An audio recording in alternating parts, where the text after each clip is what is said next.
We asked Saskatchewan what they know about 5G. More speed, more innovation. It's going to make our lives a whole heck of a lot easier. This is what 5G looks like. Better, faster. Sounds like one more G. Sounds pretty good. I don't know what it means. All you really need to know is the future of 5G is here and will continue improving through investments in network technology. I don't remember a time when curling wasn't a part of my life. When I wasn't putting in the sweat and hard work to be the best that I can be. Clocking in the time, the effort to practice day in, day out. Curling is more than just a game. It's a family, a community. And when it's time to play, I know I'll be ready. Hardline, supporting hundreds of our next generation athletes.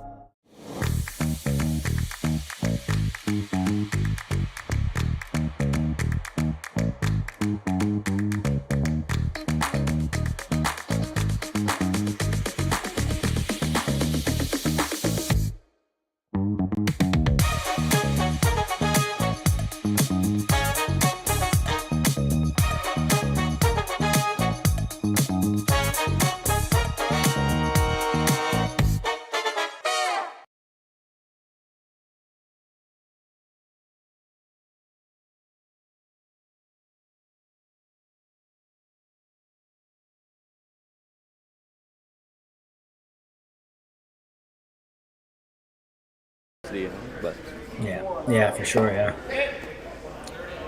The toughest time I had was a very early on in the year. It was with Anderson, and kind of both of us were sort of pronouncing it Anderson most of the time, or half the time, and we got some people got really riled up. I had messages on the YouTube things like, please pronounce this right. And just like, okay, we're trying, give us a chance here. Yeah. It's tough when you're, in some instances.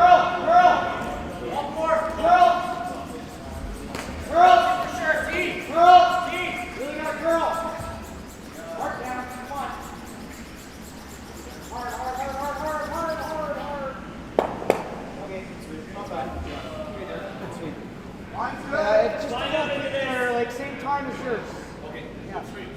14-6. Yeah. Really good line.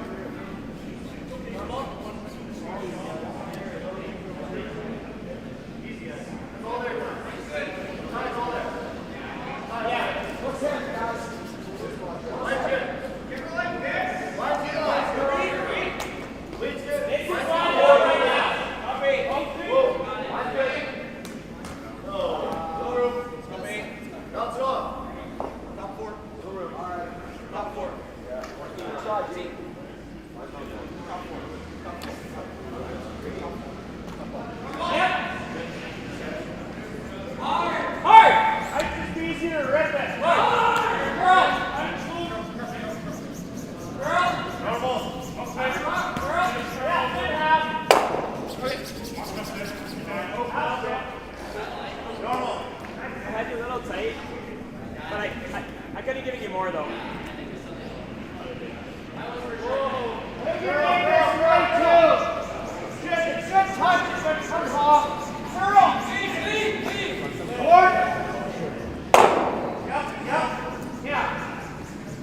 Just roll it here and flat that.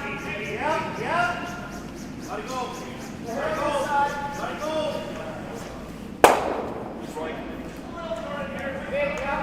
Yeah. All right, good. Copy. I didn't roll there. Get in the room. T-line.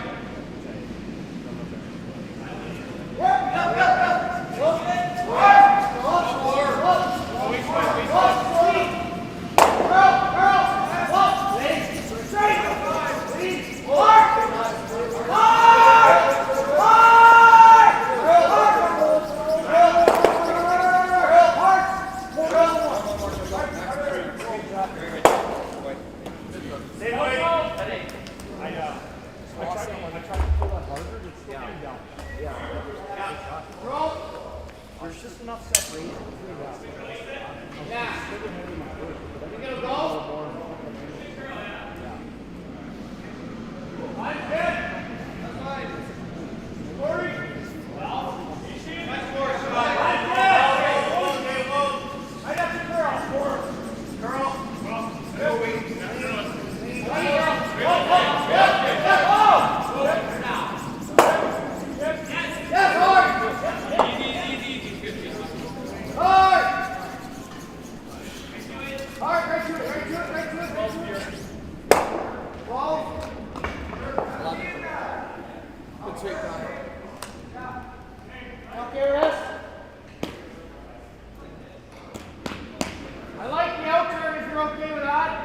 Good morning, everyone, and welcome to Martensville, Saskatchewan for the Curling Stadium Martensville International Curling Bonspiel Draw number 5. My name's Jim Nix. I'm here with Marty Thompson and Tim Burton on the production end, and we're happy to be joining you for this one. It took us a little while to get going, Marty, but we're good to go now, I think. Yeah, we certainly are. It's going to be a really exciting game. Kleiter, I know we watched both of their games earlier on, a win and a loss for this team that's very much kind of that hometown mentality out here in Saskatchewan.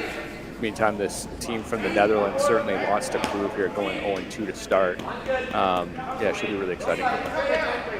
Yeah, we each got to watch a different Kleiter game yesterday, but generally speaking, he likes to play with some rocks and play, and he's really starting to prove himself on at the elite level of curling teams. He had a great Brier, and he might not have been 100% happy with his record, but I saw a few of his games and I thought he was playing quite well, so nice to see.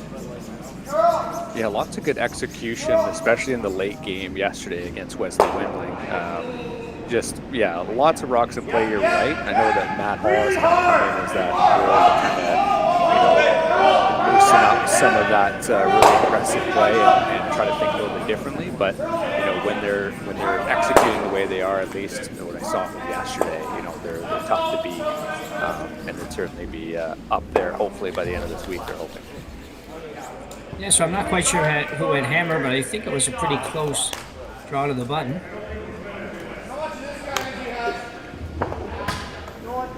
Yeah, it looks like I think it might be the Dutch team with the advantage.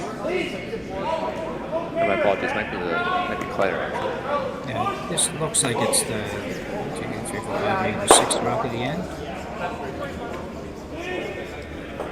His third first one.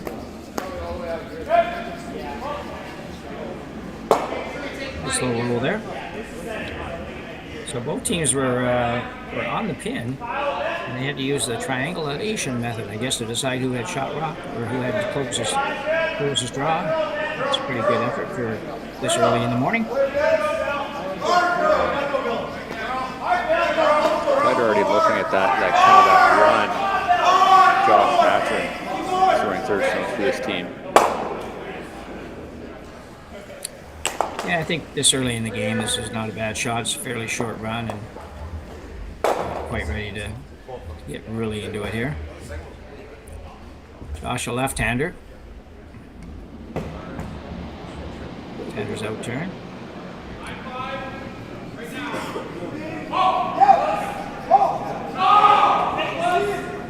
Just a little gentle clean here. That's pretty close.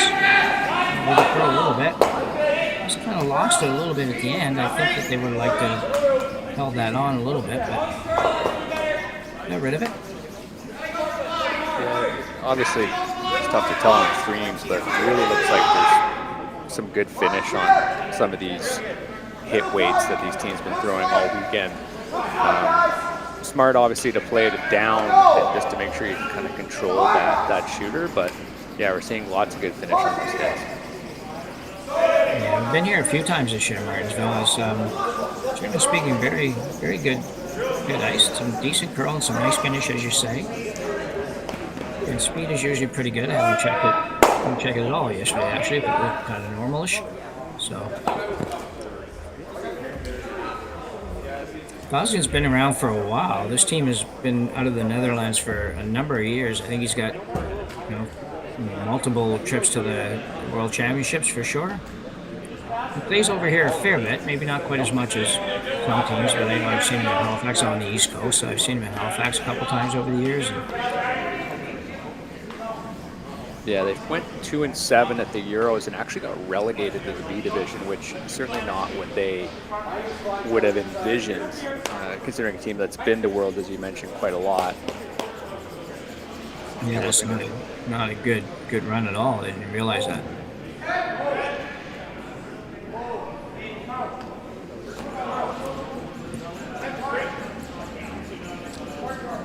Yeah, there's more and more countries playing and more countries producing good teams, so you can't just automatically assume you're going to get to go anymore, that's for sure.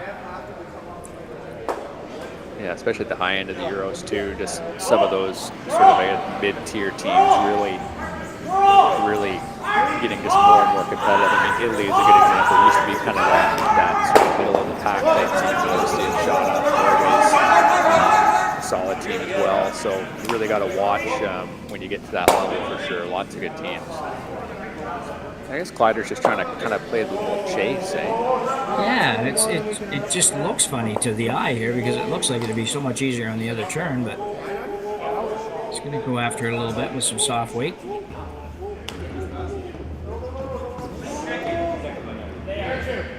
In turn, probably guessing hackish sort of weight, I would imagine. Great chance to use your squeakers here. I wouldn't be surprised to see Trevor Johnson start to carve this. Yeah, good call right about now. Probably. Just got to hold it a little bit. Lots of curl, as you just mentioned. Not get rid of it.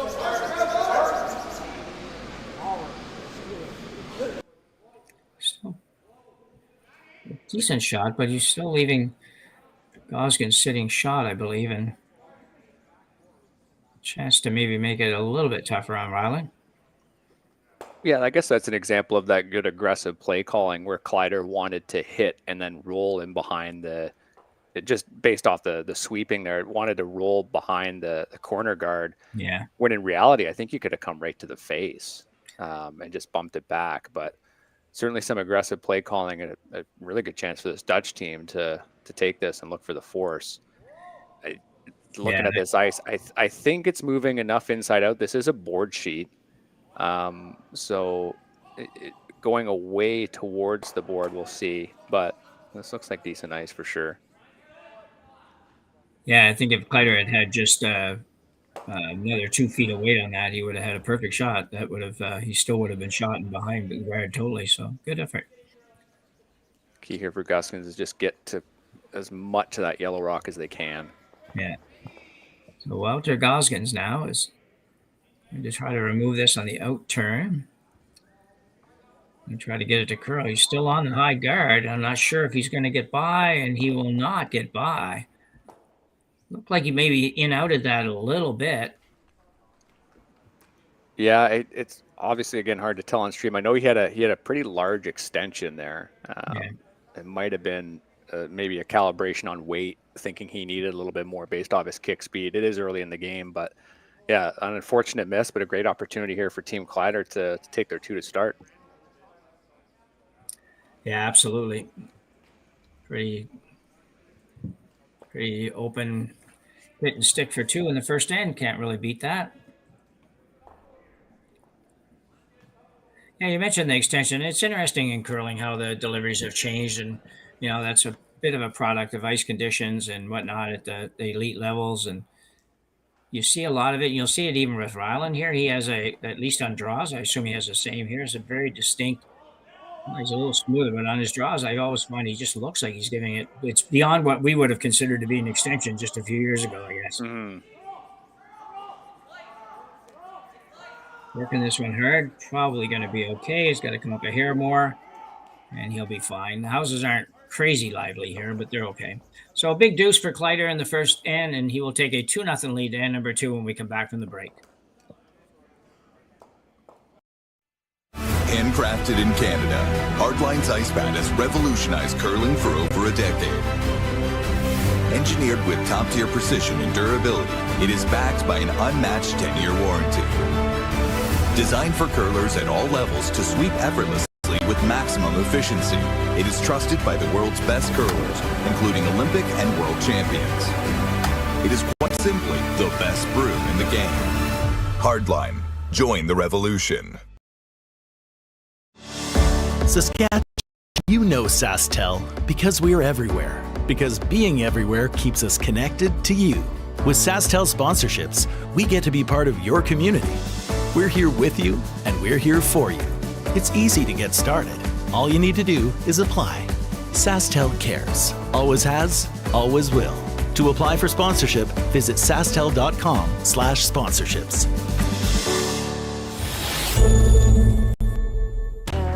The people have spoken, the votes are in, and the players are ready to rock. At curling's first ever All-Star event, live from Nashville, April 15th and 16th. where 13 of the world's best men's and women's curlers face off for a star-studded celebrity pro-am, a unique skills competition, and an all-star skins game you won't want to miss. Got a ticket? We'll see you in Music City. Don't have one? Better hurry. They're going fast. The 2025 TCG All-Star Game, live from Nashville, April 15th and 16th. Let's rock. Welcome back. And number 2 here in our game between Gosgens and Kleiter. Draw number 5 rather in this event. 4 draws yesterday. As we mentioned before, Gosgens sitting at 0-2 needs to get going if he's going to have any chance of making the playoffs. And Kleiter really can't afford another loss either, I don't think, at this point. I think there'll be a lot of 2-2 teams that get in, but it might come down to some tiebreakers that aren't always in your favor. Yeah, the format just kind of being that open round robin. You play your 4 games and you hope to be in the top 8. I agree for sure. I think for this Dutch team, I think they've got the 3 games today. You just got to win out. And yeah, for Kleiter, it's, you'd expect them to make the playoffs. I think right now there's just the odd team that's kind of 2-0 or whatever. But yeah, you certainly expect them to be up there.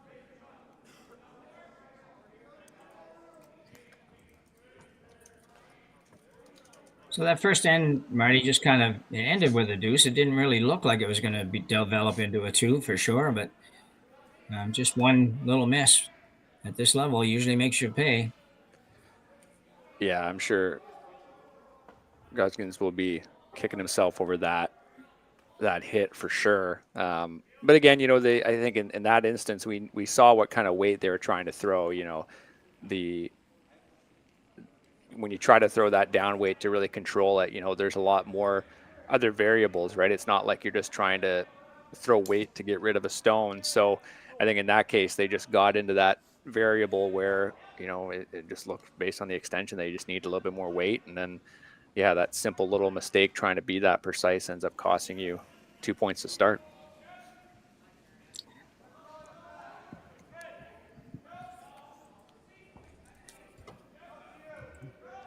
So Gosgens with hammer. You can come around the corner. You guys are sweeping this. Not real hard, though. Not sure they're confident it's going to get there, and no, it will not. Sometimes tell by how keen the sweepers really are on a shot. It's like, well, I don't know. I don't think it's going to get there. Just by energy levels. Yeah. Even 8 a.m. in Martensville, you can feel it. Yeah. Kleiter, I guess, just protecting this one. I mean, top 4 is pretty nice. If you stick this guard anywhere along the center line, suddenly things are getting a little ugly here. This is Matt Hall's throw. Yeah, and that second stone for Kleiter does hold the broom, as we talked earlier, just briefly on it, and a lot of experience and pretty good guy to have in the house. I think not real familiar with him until this year, so. Ooh. Okay, let's sneak it over. Yeah, he's kind of that. I think listen to the Briar broadcast. I think it was quoted as kind of being that big brother figure, so to speak, on this team, where he's maybe only just slightly older than these guys, but adds a little bit more of that experience. And when you have a young team in the sport that you want to prop up, sometimes it's adding that little bit of veteran leadership or something else different to really take the team to the next level, which they obviously have this year. Yep. Trying to make the double peel here. He'll get one of them. So Kleiter sitting with a rock, biting the top of the button. Love the logo. I always thought that was a neat logo here. The brewing company. But, yeah, Kleiter in pretty good shape here right now, early in this end.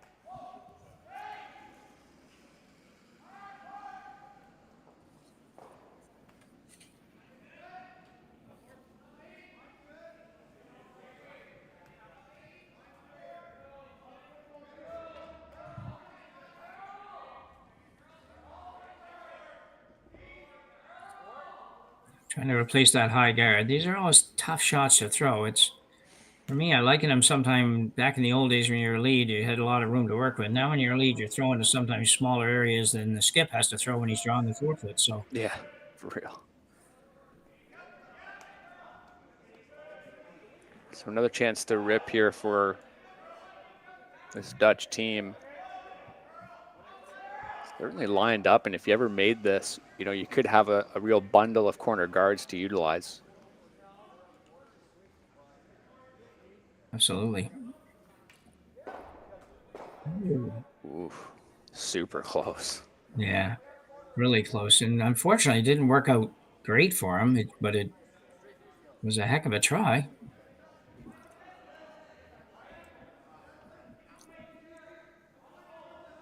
I would think you'd want to just duck right into the top of the 8-foot area, wouldn't you? I would. That's what I would do, anyways.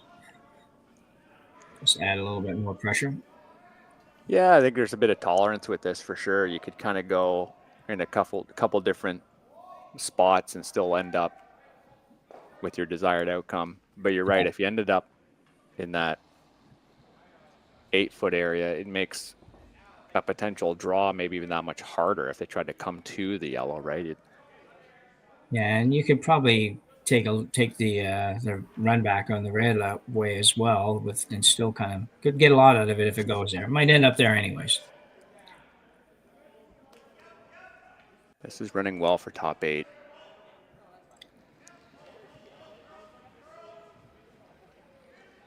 Over curled a little bit on them. I mean, the chase is still obviously quite difficult, but it certainly, if that was the last shot here for Gosgens, it's certainly difficult. There's just, you got to be wary of that high guard, right? That it's so high at this point that you can come around relatively easily, as we just saw with that stone. So yeah, I agree. I think back that rock up another rock or rock and a half or something, and just split the center line is pretty darn good. But it's not bad where it is, but it's.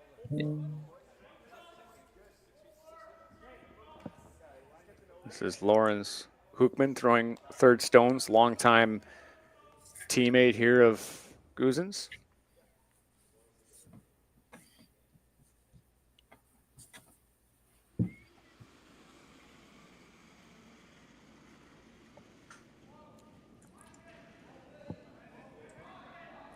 Looking for the little soft hit and maybe roll behind the corner, although that's quite a roll.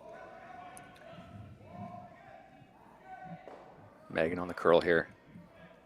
Yeah, it doesn't look like they're trying to make that roll. Oh yeah, maybe. Might be perfect. Just about. That was a great effort. That was just needed to curl up another inch probably, and it would have been ideal. Yeah, and there's another way of making that shot where you actually hit the one behind. Yeah. It likely is biting, so it's not something they could potentially use depending how this end progresses, but.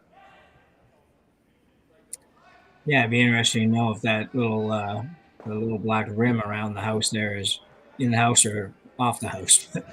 Yeah, the aerial isn't always perfect either, but. So same basic shot for Team Kleiter here, looking to pretty much split the center line, and you see Rylan now has his broom just outside the house. Okay, a keen eye right now could spot a little biter stick on the sideboard. So if they need to use it, it's right there. It's close, yeah. So they don't need to take the traditional 3-4 minutes to decide to measure. We could run the commercial break then and just come back. Yeah, I know. We're all guilty as curlers. I think we've all been there where it's you look and you look and you look and you look. It's like, okay, we better measure. It's like, could have saved 3 minutes just by doing that in the first place. But. So chance to clear out some granite here. I like this call. There's also if you hit a thick part of it, you can even just run that straight back and hit the one on the top 4. That might actually be the intended shot, but. Yeah, that's a shot I was a little surprised that they weren't trying to take away. He's not going to do that. He's going to be lucky to hit it. He got a piece, but not a good throw, really. Needed to lose that shooter, if nothing else. Yeah, there's kind of a big set there, maybe bigger than he wanted. Yeah. Yeah, it's made the potential run back even that much harder, I think, although it's a little hard to tell. This is a good conversation from Kleiter and Hall, where they're saying, "Hey, this guard is so high. Why don't we just come all the way across and line up those yellows so that they're set up so they can't do that same run, like if they did the run off that red, which is a really smart call. You know, if he managed to put this here, then I guess he just has to make it anyways. So, you know, be more tempted maybe just to throw something top 8 or whatever, but it's like, no, let's try to be precise, especially because they've seen a couple rocks actually hit this hit this path in the ice so far this end. So just try to play that same thing. Yeah, I agree with you. I think that'd be a great spot if you can line the 2 yellows up in the right way. So if he ever runs a red, he doesn't get rid of both. And if you ever drop it short, and if he can make that run back, which he can, I think if he wants to throw it with a little bit down weight, and you're still wondering whether the other red is in the house. So I think I want this one to be looped around and in the rings. Looks like it's never going to get there before it gets to the hog line. That goes sideways pretty good. Maybe not good enough.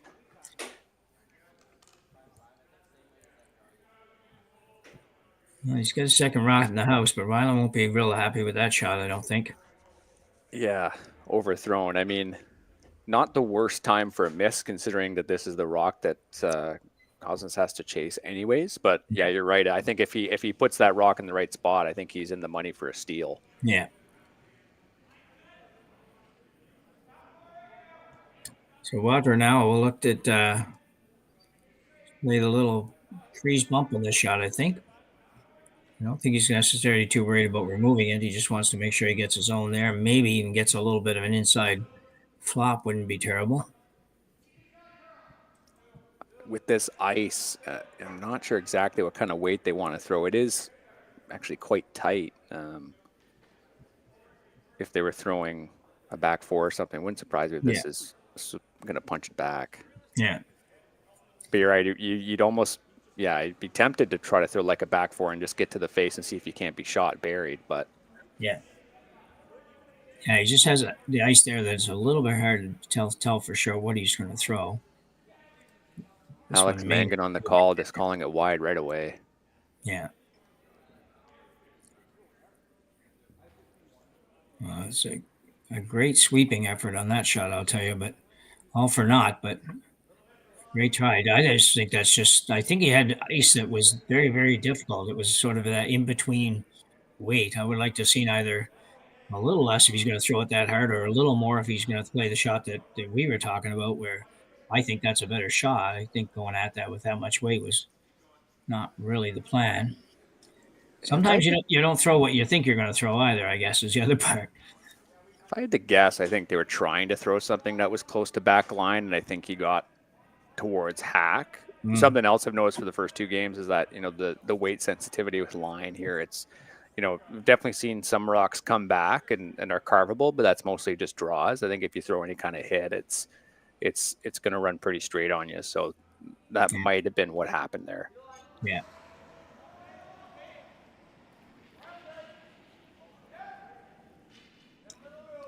Gosgens in some definite trouble here. It'd be hard pressed to score. He might have to make a cold draw right to the button to score here. Depending on where Rylan goes with this. This looks tighter, and they're pretty smart to try to carve here, and carving for distance too. Great spot. Yeah, it's a very good shot. Not much choice now.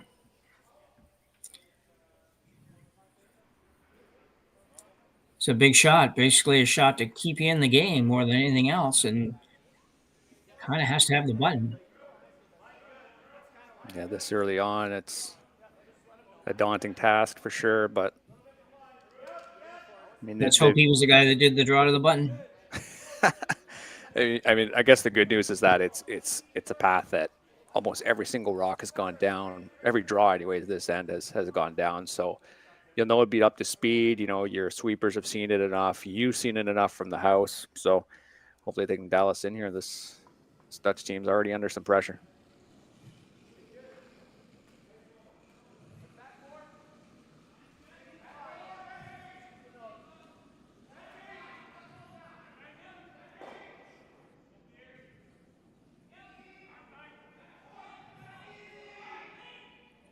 A lot of pressure on the sweepers on a shot like this as well.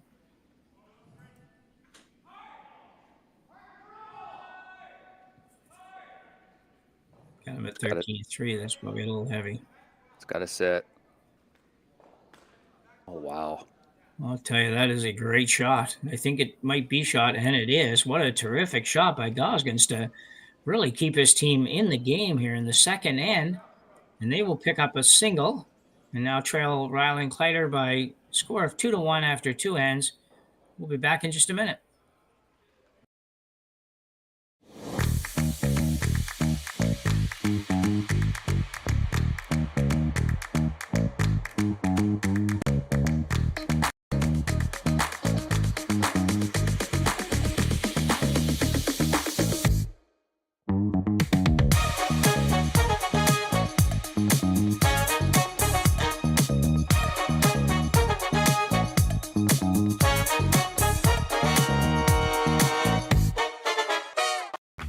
Team Homan rocks. Team Mowat rocks. But who rocks harder? On April 7th, we'll find out. Presented by Rio Mare, join us in Toronto at the Curling Group's first ever Battle of the Sexes, as world number 1 Team Homan takes on world number 1 Team Mowat in a head-to-head charity curling skins game with a twist.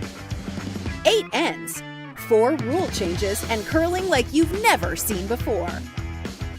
Watch it live on the Grand Slam of Curling website, app, and YouTube with celebrity coaches and special guest appearances.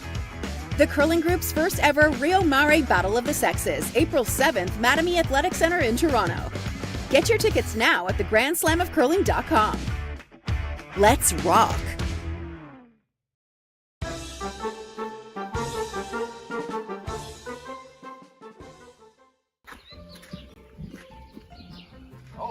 Looks like they left the stage. Wonder what I can do with that.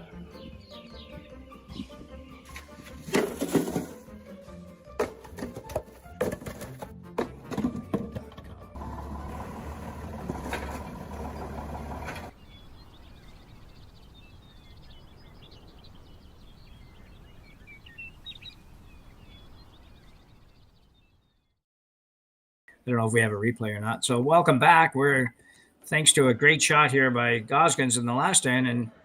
And Marty, tell us how he made that one. Well, it went a little wider, I think, than I expected. I really liked the management from the sweepers because they did have some room on that guard, and if it was, I think it was the right tolerance to try to throw it that way. I know you got like a 13-second split. It's hard to tell, obviously, how slow or fast the ice really is, but I liked the way that they managed it. In the other way, they could have made it as if they were like heavy and tight, right, where you could kind of tick off of those yellows, but they managed that. They didn't need any tolerance. I just thought that was a really well-managed rock. Obviously a good throw, but credit to the sweepers for putting that one together. Not easy to go to the pin, and especially to the back of the pin like that, but kept a broom on it. You saw how much it dove and it cut in once it started touching the rings, but those are really well-managed rock too. I think, as you rightly point out, really just keep them in the game at this point. Yeah, I thought it was a tremendous effort by the sweepers for sure. I looked heavy to me, and I agree with you. I think they just did a really, really good job on that shot. And really, if like you say, we still have a game to watch. It was a little bit questionable after if he had missed that shot. So not too many 5-0 comebacks that you see at this level of curling for sure. Maybe doubles, but certainly not in fours. Yeah, maybe doubles. Yeah. So Kleiter with hammer and a 2-1 lead here. Third end in Martensville. Thank you all for getting up fairly early if you're out west and to watch this one. And thanks to everybody else that's taking it in as well. Hometown team, really, or home province team, and Rylan Kleiter. Playing a lot. I kind of marveled a little bit at how many teams we had here that were prior participants and such. Now it's going to be a little hard to kind of build back up after playing in something like the Briars 2 weeks ago, more or less.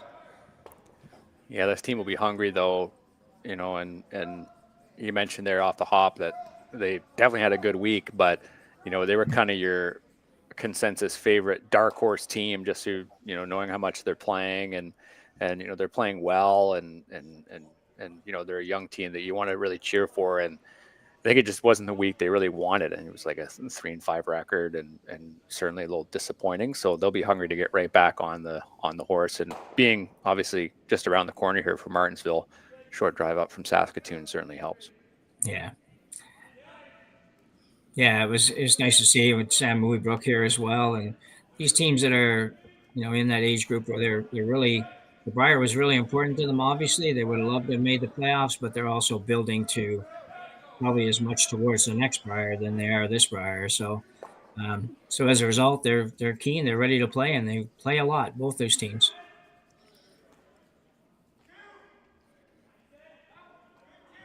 And proving a little bit that Skips can actually sweep a little bit. Decent sweep from Kleiter. I think he was maybe he just grabbing the broom really low down. I think he was maybe surprised that he had the opportunity to sweep as much as it did, because it looked like it was going to over curl. Yeah. So we're going to go a little simpler here for maybe an end.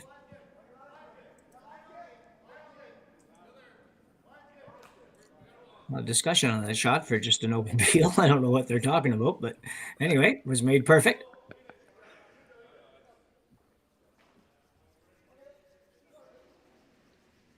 Yeah, I would certainly expect Kleiter here to make the playoffs. Again, the top 8 do. I think those 2 American teams, and Chase Sinet and Corey Dropkin at 2-0. Scott Howard, Bruce Corsi, Dustin Kaltoff, another two local teams there, also at 2-0. So setting themselves up well for a playoff push. So I don't know. Maybe Marty. Is it as far as tiebreakers, not necessarily games as such, but how are they? Obviously, head-to-head's usually the first one, but that doesn't work if you have more than 2 teams quite often. So, what is the plan for deciding those teams that might be tied at the end? Good question. Okay. Sorry about that.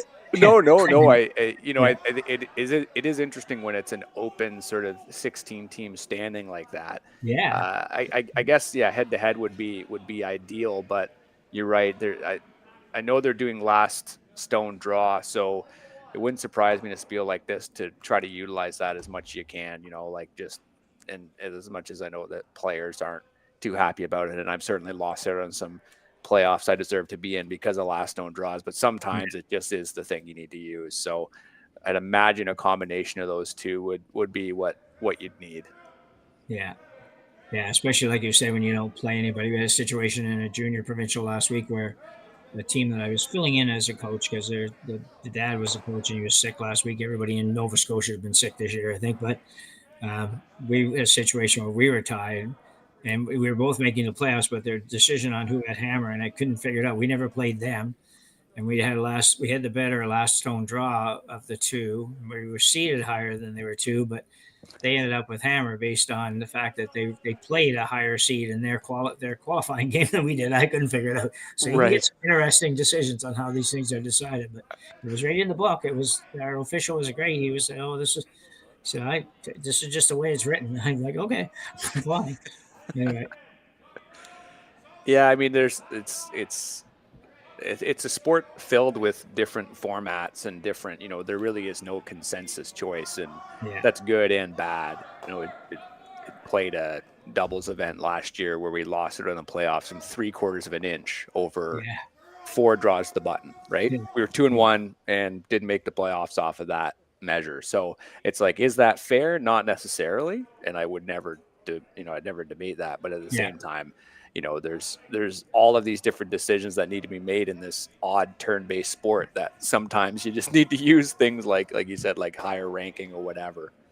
Yeah, I'm not a massive fan of the last shot draw making decisions on that, but I think the slams probably have it about as close as you could get, where you do have an opportunity to have at least one tiebreaker now, and Yeah, you still might lose out on it if you're really unlucky, but at least it does bring a couple more teams into having an opportunity that, maybe at least have the better draw to the buttons or whatever. But anyway, it's I get it. I know the reasons. I understand it, but I don't really love it for sure.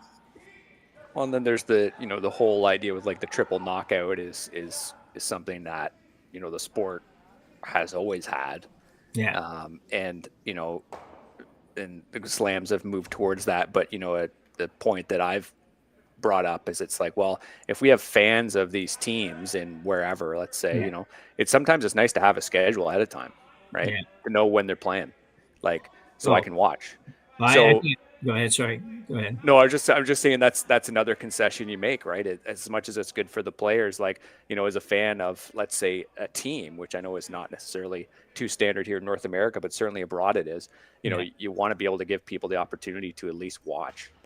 No, I think you're bang on. We hosted. I chaired a couple slams here. We hosted two slams here in Little Pictou County in 19 and 24, but we are 23. But we probably wouldn't have done it if we were going to be a triple, because the marketing of the draw and the draw times is crucial for us. I mean, we're not in Brad Gushu province, but we're in Brad Gushu territory. Not most areas are, but we'll almost fill our stadium for even round robin games with Gushu in them, where triple knockout, when you don't know when he's going to play or anything like that, it's just difficult, and that goes for much more than just his team. So I think just marketing the event itself is so much easier if you know what the games are going to be and easier to do, and more people bums in seats. So that's what it's all about most of the time. And yeah, I like that. I like that factor. The triple is just tough if you're a fan at all, and everybody's a fan of somebody. So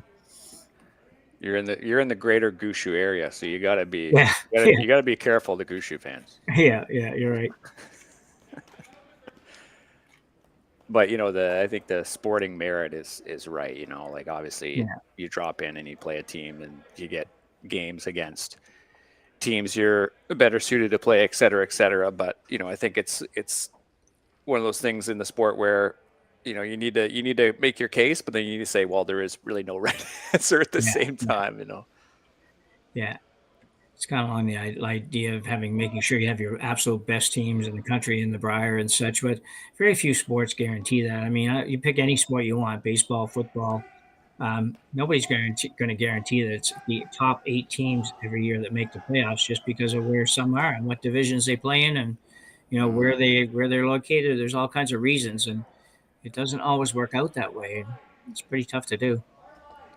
Well, and Epping not making the playoffs out of the Brier, I know that was super controversial, and it's I think he's right, and whoever wants to critique the system is totally right, but can't remember, one of the players who was just quoted in one of those news stories said, it's like any sport. Like, you watch the World Cup, in soccer or whatever, there's usually a group of death. That's where that name came from, is because there'd be a group that has the Netherlands or France and, a bunch of really good teams all of a sudden. It's like, that is just a part of sport sometimes, right? And they had a system where it's based off of points, and it just didn't work out that way. So, it's hard to cry foul as much as that they had every right to, I guess, so to speak.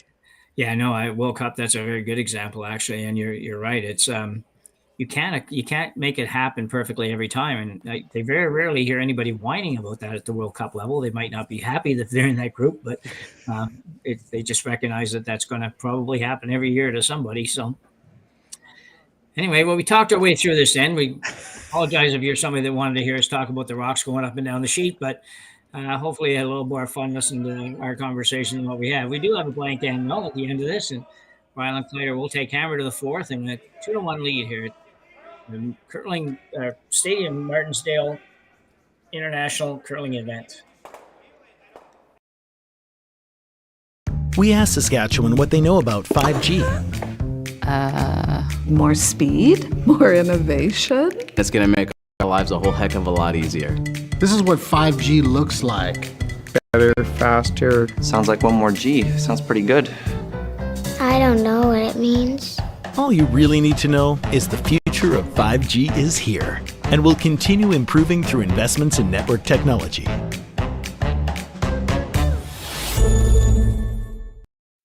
I don't remember a time when curling wasn't a part of my life.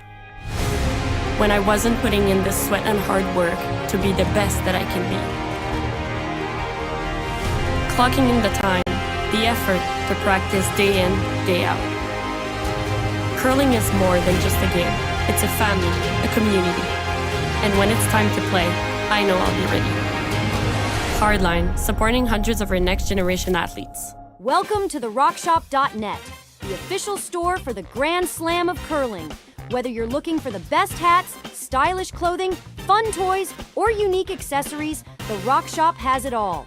Shop online anytime at therockshop.net for exclusive Grand Slam of curling gear, or come see us in person at your next event. Therockshop.net, where fans find their favorite curling gear. Stronger agronomics, better returns, greater peace of mind. From pre-seed to post-harvest, you can count on the Victory Canola program to keep you and your farm ahead of the curve. Grow with us at victorycanola.com. They're almost all volunteer, and we'll finish that next end. So we're back for the fourth end here at the Curling Stadium, Martensville International, Bondsville, in Martensville, Saskatchewan. We've been here before. Great little spot, and they do a wonderful job with their events. And they have great ice conditions and everything you want to put on a Bondsville. Lots of good competition, lots of good competition locally. They don't have to go very far even to find a lot of good teams. So we have a good one here with Saskatchewan native and from just up the road, and Rylan Kleiter holding a 2-1 lead after 3. Marty, pretty open end the last end. I don't know if that'll drag on too long. What do you think? Yeah, I mean, well, we've got the center. If they were able to meld this on, I think it would tell a story, but they're going to bounce slightly. That's Alex Mangan throwing lead stones for this Dutch team. Yeah, for Team Kleiter, yeah, I mean, you're showing how much it's going to curl because they want to come around to the face and they're going to come on the other side. I mean, maybe they're just going to hit. Never mind, they're going to just take that out. With bumper weight. Yeah, it should shape up. I mean, it wouldn't surprise me. Kleiter will definitely take one blank, but something tells me that there's this, they know the momentum's on their side. You don't want to give this Gosgens team a chance to figure out the ice or anything. I thought one thing that they did really well yesterday, especially, was just read the ice. They had these hits down perfect. You want to sort of keep riding that momentum as much as you can. Yeah. So a good little hit, just a lightweight hit there for Kleiter foursome. I believe this is Simon Spitz throwing second stones here for Team Gosgens. They have a little bit of a cadre that plays. I think Tobias Vanderherk is the one who didn't make the trip out. Oh, okay. Yeah. I'd imagine there's no direct flight from Amsterdam to Martensville, but it could be wrong. No, probably not.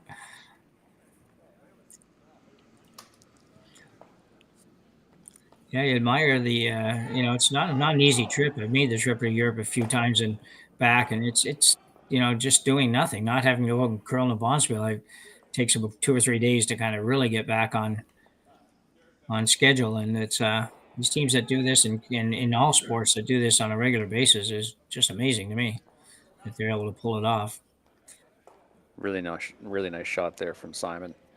Yeah, I agree. It's, especially when you're kind of going to these Bondsvilles that, they're not straight up in Toronto, or they're not even really in Calgary, right? Where you have that drive or something afterwards, or you need the connecting flight, it'll wear on you. And full credit to all these European teams that make these treks out, and for long periods of time. It's a big commitment, really big commitment. Yeah. Going to Sault Ste. Marie in a couple of weeks for the Canadian Masters, and it's coaching actually my sister's senior women's Masters team, and we're flying to Toronto, and then we're actually driving from Toronto to Sault Ste. Marie. I don't know who's making these decisions exactly, but 7-hour drive from Toronto to Sault Ste. Marie. But so I'm sure there's a way we could have flown to there, but I don't know. It probably just didn't work out financially or something. I don't know. Whatever the reasons are, it'll be fun. I've never driven there. I've never lived in Ontario for a lot of years and never really went to that part of the country. So it's going to be interesting. It's beautiful up there for sure. I know that there's like local flights to the Sioux from Toronto Island. So if you would fly into Pearson, we'd almost need to go downtown and take the island. So it makes more sense just to hop in your car and drive. I think they're thinking too, we probably need a vehicle when we get there. I think they are providing transportation, but it's always nice, especially if you're playing something, you have a lot of free time to be able to get yourself around, I guess. So anyway, we'll see what happens, and hopefully everybody will be good and refreshed. We're going a day early, so nice. At 60 years old plus, you always need a couple of extra days to get ready. Absolutely. I think Kleiter's just instructing Matt Hall just to hit this redstone and then roll and give them a corner, I think. Yeah, that would be a call that you'd expect to see a lot of times here now. It's almost close enough that it might roll into the rings, but you don't necessarily want it to roll in the rings, but it might be what happens. It is really gentle. That's very nicely done. It's a really good weight too, like really controllable. Yeah, just something that you can just feel the momentum already change in the end. I mean, they have this double attempt, but it's got to be awfully precise. It looks pretty steep too. Yeah, I think it's probably going to be a roll to the close to the other rock versus that. But yeah, because I agree, it looks quite steep without throwing an absolute rocket at it.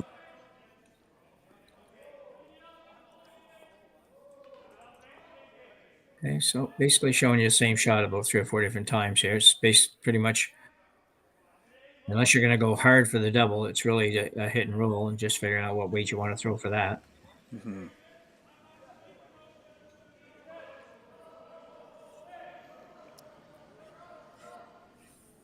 Lawrence Hookman throwing a third stone to this team, but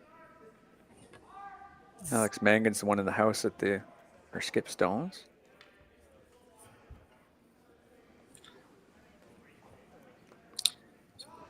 Let's throw an out turn at this.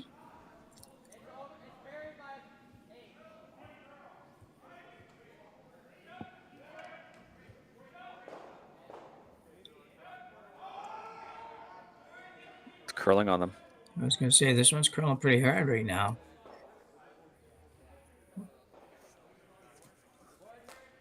Oh, heck of an effort. Just had to hit a little bit thicker, and he would have ended up in a good spot if he probably would have taken a little of the speed off. Could have ended up maybe corner on the yellow, which would have been not too bad, but not absolutely awful where it is. Yeah, I mean, at least there's 2 pieces of red granite right in there. Now, this is an interesting play call. I think, yeah, they're gonna come take a look. They were. The initial thought was obviously is to hit that redstone top button and move over, but I think they're looking at maybe just sort of punching this yellow up a little bit.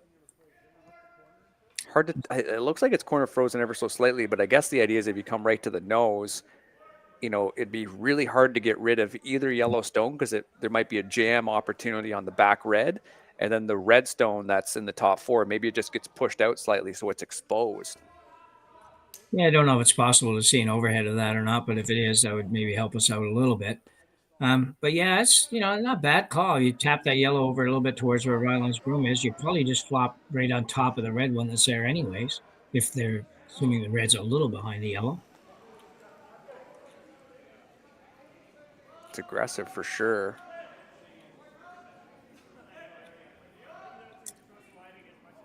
I don't know if that's what he's playing though. It looks like I gotta believe you need a little more ice than that if you're trying to actually just make the tap. Yeah, very curious to see this outcome here from Josh. It's a big weight for sure. He's showing some weight.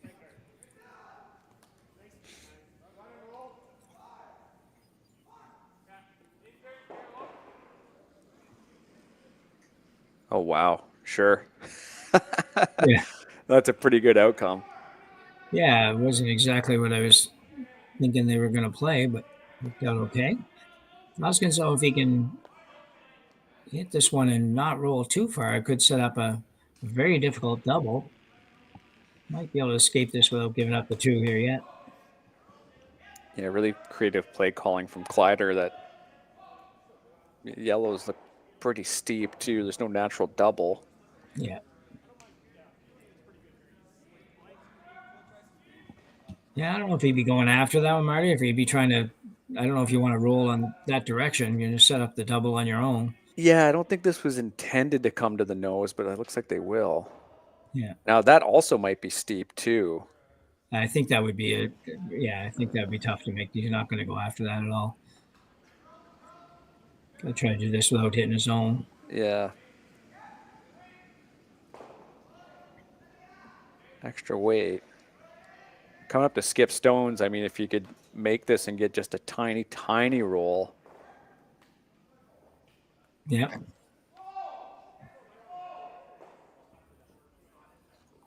Another big shot here from Josh. Really helping this team set up this end.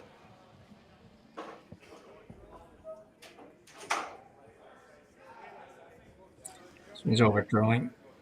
Might get it the thin way. Well, it was closer than I thought it was going to be, actually. I thought he was closer to being on that back one, but. Well, Goslin's going to need a roll here to try to prevent the double and possible blank.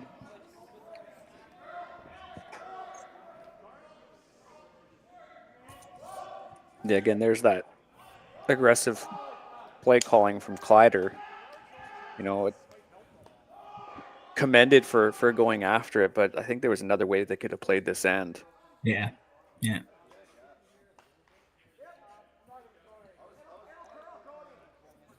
Yeah, he was in a position to look pretty seriously at getting 2 versus just blanking this end. It's not necessarily an end that you're looking to blank anyways.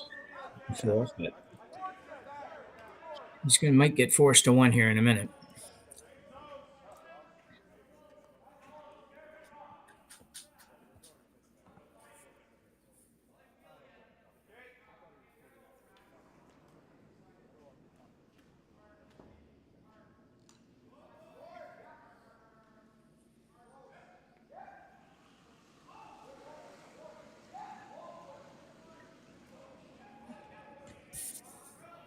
So Wouter Gosgens. Well, this one pretty gentle as well. Needs to make sure he hits the yellow.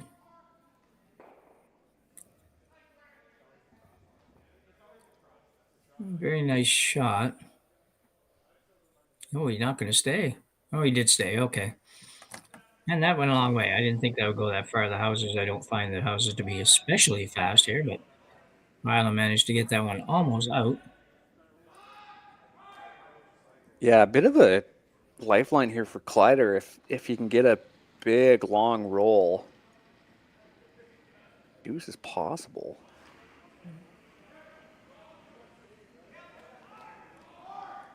Yeah, you're right. I think you get over there in the company, in the neighborhood of the company on the back of the house there. Yeah. Somewhere out there around the A and the N in that circle, you could manage to get out of this with a blank here. Well, I'm gonna have another chat.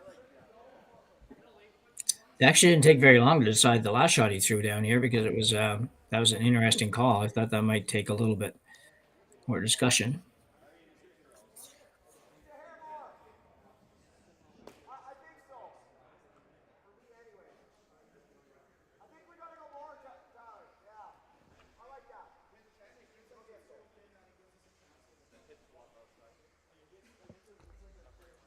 I'm not sure if they're trying to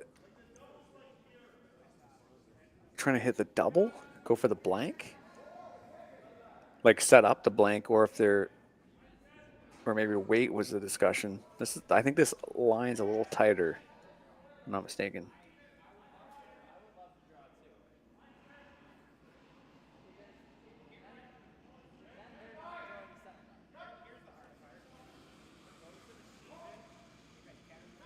I think you got to push this out.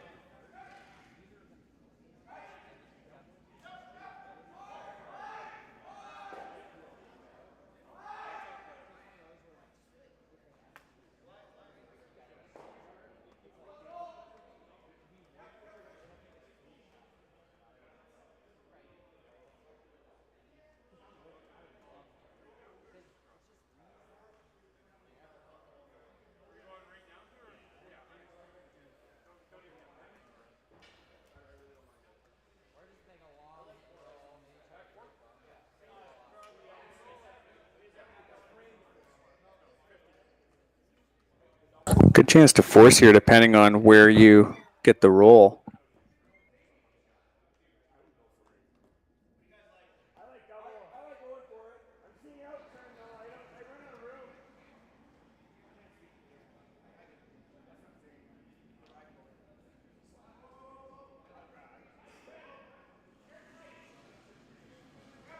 Final stone here.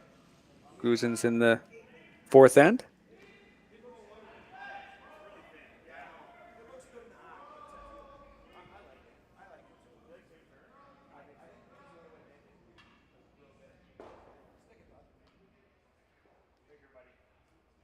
And didn't want to really flirt with that one at the back 12, but looks like it'll give the double.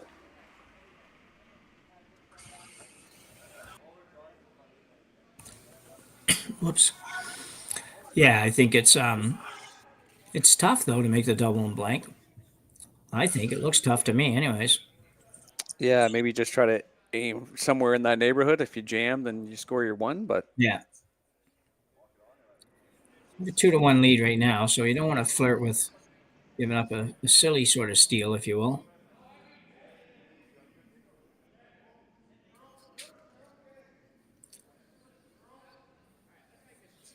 Because they're working hard on this. This just might not hang around.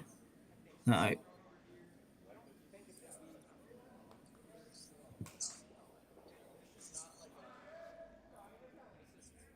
Didn't actually see where that ended. I think it just ended up right at the edge of the 8. So I think Kleiter scores 1. So handcrafted in Canada, Hardlines Ice Pad has revolutionized curling for over a decade. Engineered with top-tier precision and durability, it is backed by an unmatched 10-year warranty. Designed for curlers at all levels to sweep effortlessly with maximum efficiency, it is trusted by the world's best curlers, including Olympic and world champions. It is quite simply the best broom in the game. Hardline. Join the revolution. SaskTel Be Kind Online wants to stop cyberbullying. Want in on the action?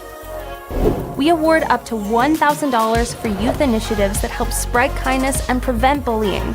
What great idea do you have to help stop bullying? SaskTel can help.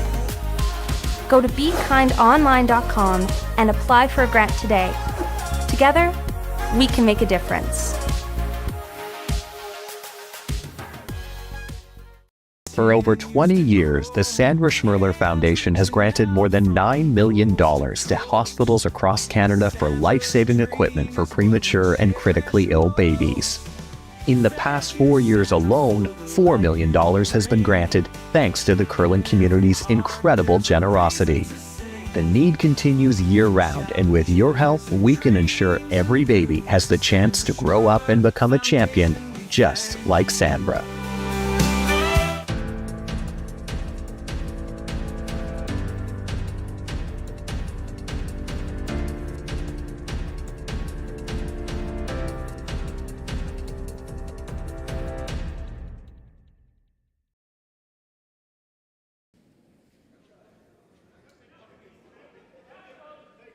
So we're back for fifth end action. Pretty low scoring affair so far, Marty. It's hasn't really opened up quite the way I thought it might be, but I guess you had mentioned earlier that Matt Hull had a little more of an influence on a little less or a little more controlled aggression, I guess, for the Kleiter team. So maybe that's the difference these days.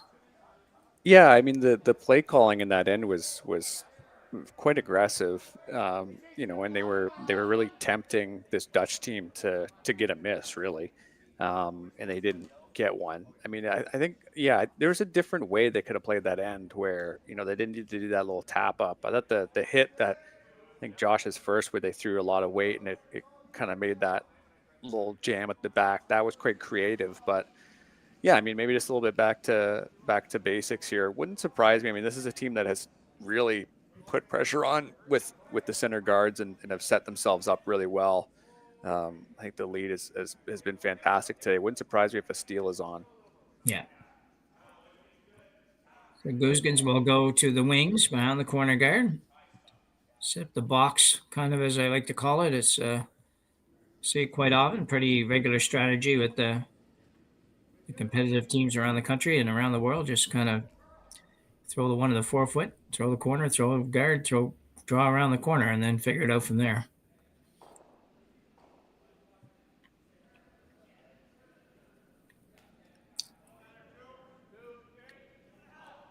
Mentioned earlier, Gosgens does have to win this to keep his playoff hopes alive, and Rylan Kleiter can improve his playoff hopes greatly also by winning this one. He's 1-1, but he's working hard on this. Don't know if they can sneak it by. He's going to be a little light, I think. Had a few of those today for the Dutch team. Yeah, just a bit light for Megan again. Makes it hard. It's a different game when your lead is on or when he's not on or she's not on. It's if they're playing well, I liken it a little bit to, they often say about referees and umpires or whatever, you don't notice them if they're doing a good job. And it's kind of the same with front ends and particularly leads. You don't really notice them too much when they're playing really well, but when they're a little bit off, it's a struggle. And something for Alex too, that second stone has been light now, I think twice. Yeah, at least twice. Yeah, so just something also to keep, it could be one of those things too, when you're a lead, I find it's actually quite easy to calibrate your rocks. You're throwing something similar, so it's easy to find. So it might be something to watch out for later on in the game. Yeah. The lead gets a traditional dumping ground as well. If you're good enough to figure it out, you know that he or she's not going to have great rocks. if there are rock issues, quite often there's not. I know, I'm not sure there are here. I know our club has really no issues with rocks, so it doesn't much matter. So and sometimes the lead always has to say yes. The lead has to always accept the rocks, no matter what. So run back here now. Ooh, looked like we saw that. Almost saw that same shot a couple minutes ago. It was a great shot. Got rid of a bunch of stuff. Yeah, Simon Spitz has been really close on those run backs. Really, really close. They've found the ice, I think, down the middle of the sheet. They've been reading it well. It's just that little sliver off to being able to really open something up. So Matt Hull now, second stone for Team Kleiter. Going to throw the guard back up.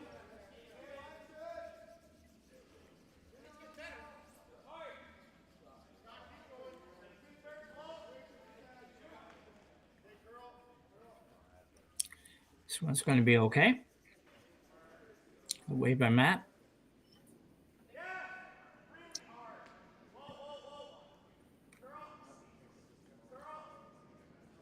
Yeah, I like how it's just a little off center too. It's kind of tempting to play at it.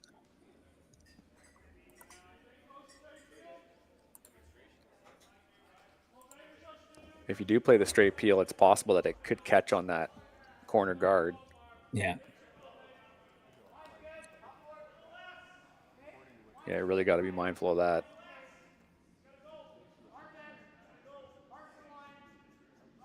No turn peel.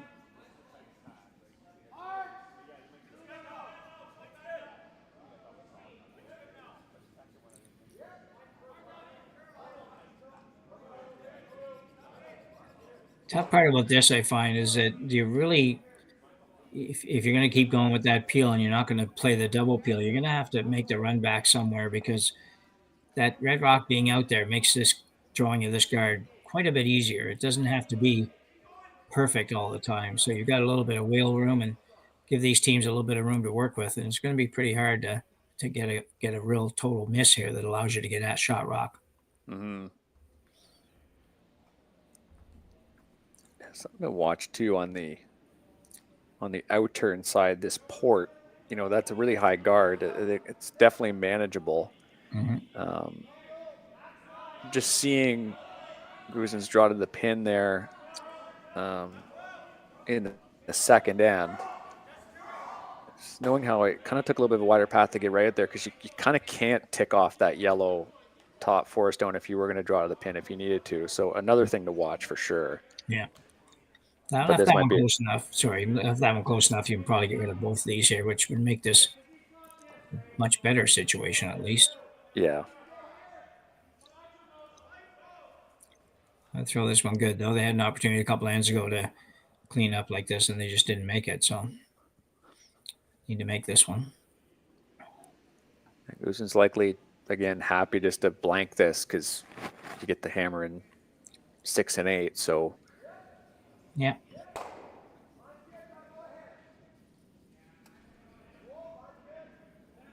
It's Lawrence Hookman.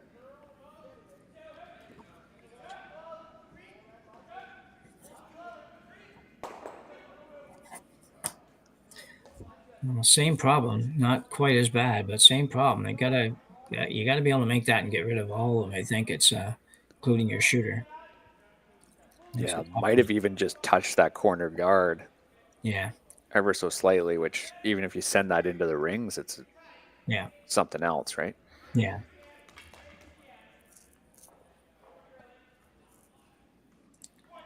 So the lefty, Josh Matter.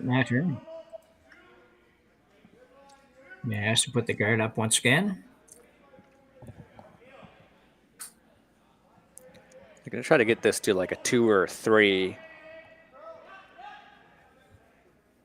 What's out there, though?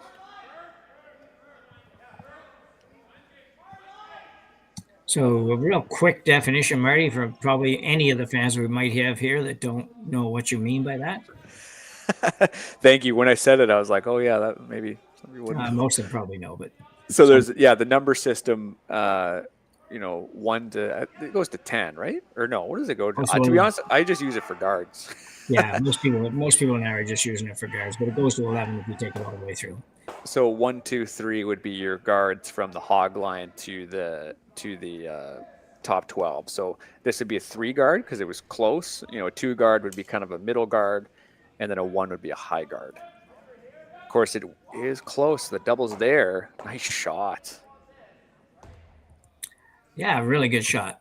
And that's the one risk, I guess, if with taking that guard into the 3 area versus leaving it up as a 1 or a 2. We'll see it again. Much harder run back if it's a little higher. Just happy for this Dutch team to make one of these. This is, a good line call, good sweep, excellent. Yeah, they kind of, I guess it was a little bit more weight than they wanted. Obviously, Matt Hall was carving it for a good chunk there just to make sure it got over. A 2 would have been ideal, but again, it's somewhere in that range where if you left the 3, they had the run, but if you got closer to a 2 or a 1, they just had the double peel. So, I mean, that was certainly a hard shot, and a stuff would be likely in that circumstance. So, worth the risk for the Kleiter team, I guess, on the whole. Yeah, I think so. It's I'm with you on that. I think that you're looking at the line first on that one, and because you're not bringing it right in the house, even if he does make the double peel as he did, or the run back there rather as he did, you still have lots to work with if you're Kleiter and you're not in any real danger at this point. So, sometimes guys are just going to make those.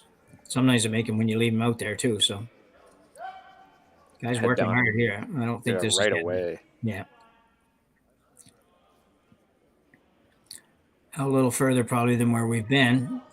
Yeah. And Rylan just didn't make that adjustment. Yeah, I think you're bang on. That was a wider path, and very few times that we actually got out to the wings on a proper outside in draw.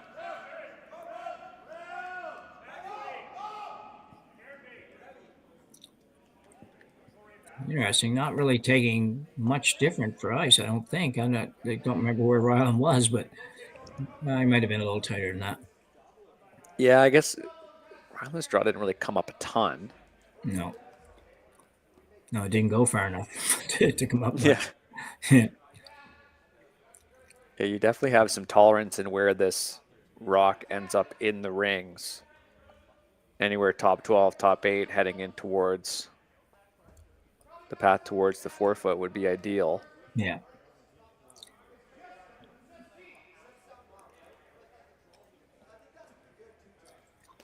Great opportunity for this team to capitalize on, for sure. Yeah. And why wouldn't he think about coming right through the port and burying behind the one, say, above the hill in Churchill there?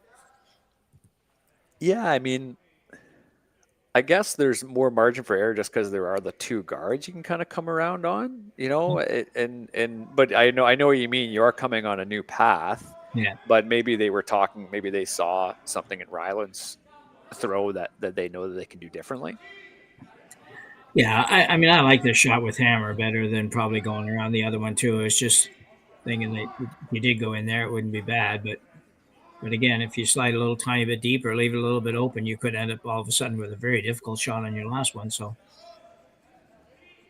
So the sweepers, I think they anticipated the slower path and were sweeping it quite often, which was, or quite early, which was, I think, the right idea, but could have got off a little earlier. Also, because they were keeping it out too. Yeah, pushing that rock out. It kind of gave Team Kleiter some backing too. No, for sure, yeah.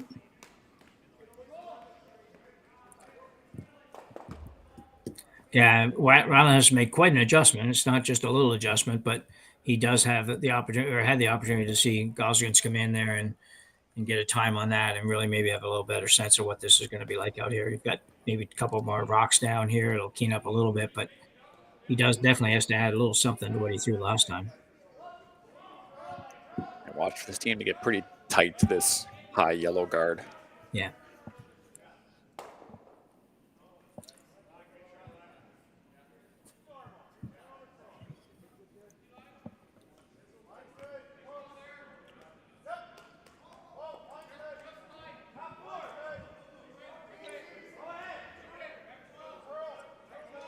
I say this one's going to have to curl a bit.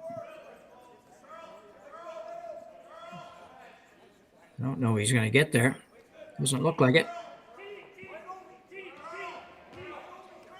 So a great opportunity for our team from the Netherlands with a chance to draw for two here in the fifth end and tie this up.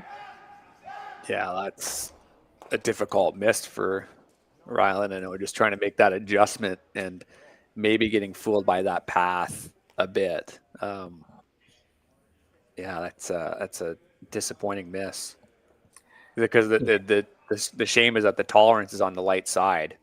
Because even if they take away that draw path, like you said, they'll have to sort of come through the center for their two. So, yeah, certainly an unfortunate miss.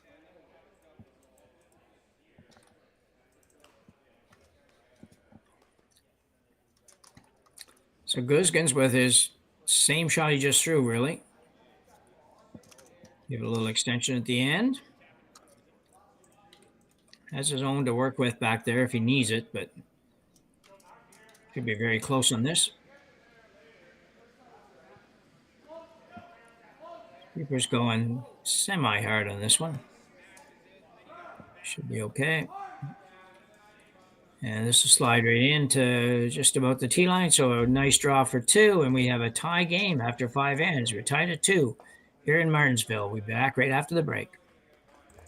The people have spoken, the votes are in, and the players are ready to rock.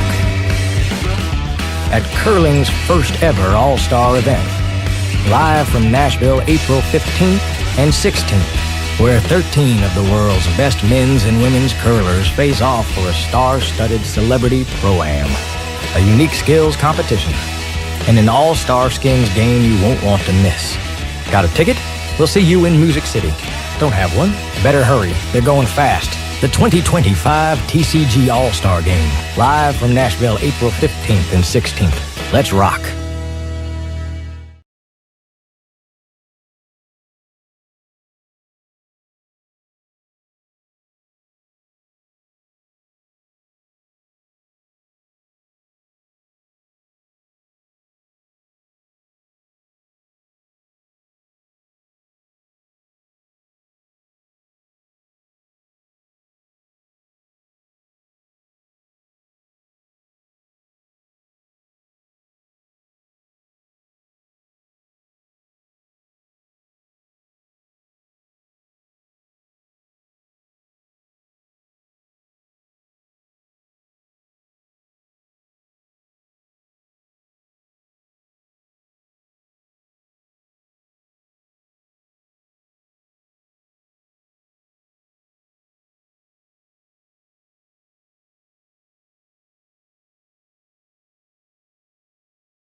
So we're back here for the final three ends in or probably the final three ends, barring an extra end in our game between Gosgens and Kleiter. Gosgens out of the Netherlands, a Dutch team, looking to kind of finish their season on a little higher note than it's been to date, and Kleiter coming off a somewhat disappointing performance at the Brier, I guess. I still have a hard time saying that. I think that they looked quite good all the time, but record didn't reflect where they'd like to be, and trying to maybe get a W on the books for the end of the season here. Tied up at 3. That last end kind of swung around, Marty. It didn't look much like it was going to be a deuce for Goosen, and turned it around.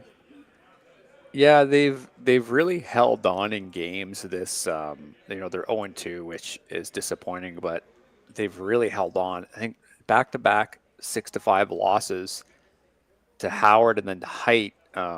In the game yesterday against Howard, they stole one in the 8th to keep the game going, but lost in an extra. So they're certainly a difficult team to play against. That see how close they are to being precise with those run backs, but their draw weight I think has also been pretty good. I think they've on the whole, maybe not in this game, but it wouldn't surprise me to see this team even maybe try to play really aggressive and try to take one on Kleiter.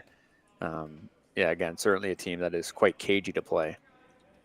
Yeah, and definitely a big end to score here. We always talk about that. 6th end in these 8-end games is, in any game that's close, is a big end to score. If you're down 1, up 1, or tied, it's certainly a big end to score a point, whichever way you have to do it. So you can see the 2 center guards went up for Gosgens. Rylan Kleiter going to ask his lead, Trevor Johnson, to come around those. And he looks pretty good. Like to stay above the T line here, but looks like he will. Very nicely done. Yeah, really nice. He's got that weight down all day. Yeah. It wouldn't surprise me to see Kleiter play, in that kind of a little probing, so to speak, not being too aggressive, just knowing that they will likely have those 2 hammers. A deuce is great, but they will be, I think, playing it somewhat cautiously, aggressively. Yeah.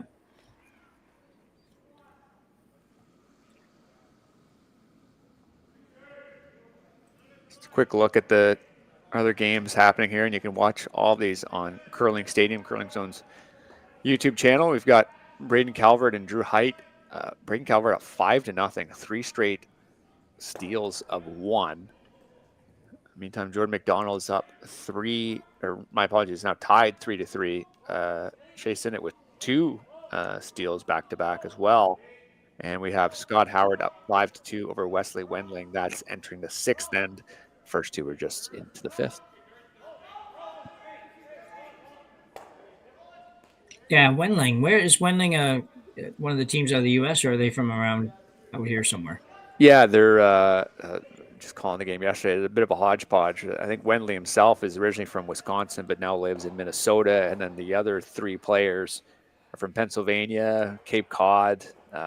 They're in Massachusetts. They're out on the East Coast. So just that the U.S. junior teams can just be so disparate like that. Yeah. So Kleiter opting to clean things up a little bit here. He'll try to make a peel. That's the top one. Doesn't get the back one. Gosgens had tried to come around that and came up just a little bit short. Yeah, that was super close.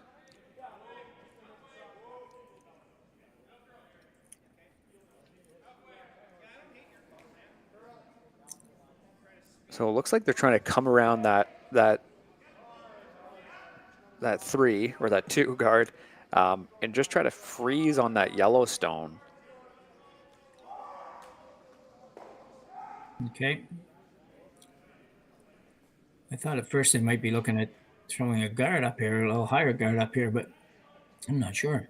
He just kind of intimated that they wanted it right there, but maybe it is the guard. It just based off of the broom that Gosgens had down. Maybe it is the guard. You're right.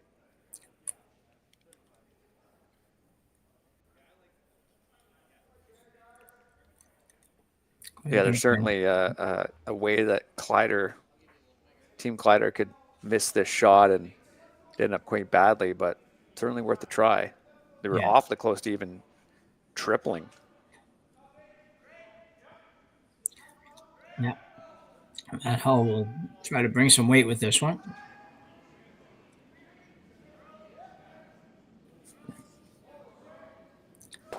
You don't know if he's going to over curl, maybe. No, not bad. Leaves the shooter, but the shooter's not bad for Kleiter. He doesn't have hammer in this end.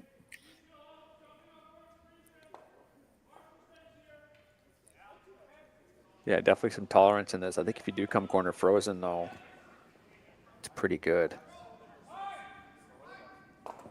Oh, I guess Kleiter does have hammer in this end. Sorry, I think I said that backwards. That's all right.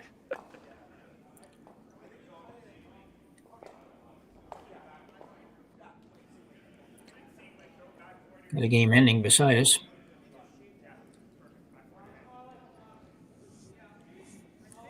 So looking for kind of a corner freeze here on this one.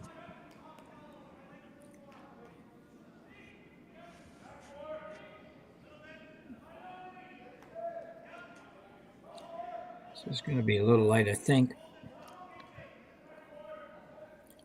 Yeah, played to the tolerance well, and the sweepers maybe thought they could drag it. See Kleiter playing the rock in the house at some point and try to roll it over behind the corner guard, sit 2.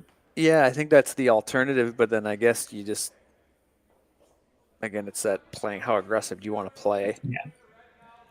Knowing that they could just draw him behind, and then you're coming up to skip stones with something buried. Yeah, definitely a possibility. And Gosgens has been pretty good with draw weight. He's made some pretty good draws.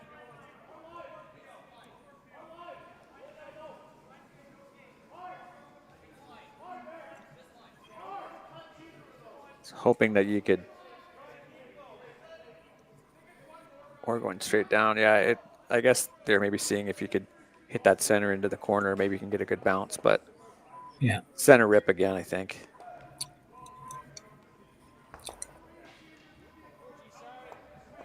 This way, okay. Yeah, I think he's trying to go kind of, well, not maybe exactly straight back, but I think he's trying to make yellow-red here.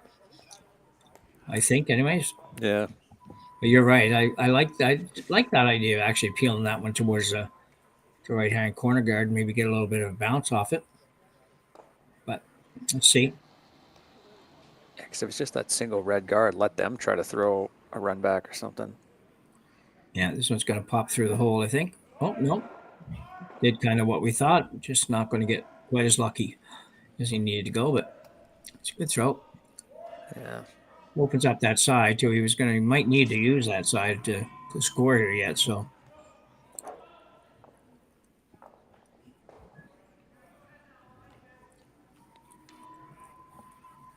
Yeah, this is the third's final stone, so we're really getting into the nitty-gritty stuff here. If they make this freeze perfectly, then yeah, for Kleiter, I don't know what you could maybe come around at some point. Yeah, not right away. You're right. The freeze would make it really tough, and anything that kind of corners that red one and offers probably 3/4 of a rock at least guard on the zone red would be really good. Mm-hmm. Wolfman.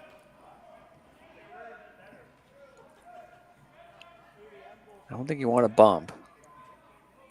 Oh, it's down way to think. No, I don't think so either. It's not going to do either. So yeah.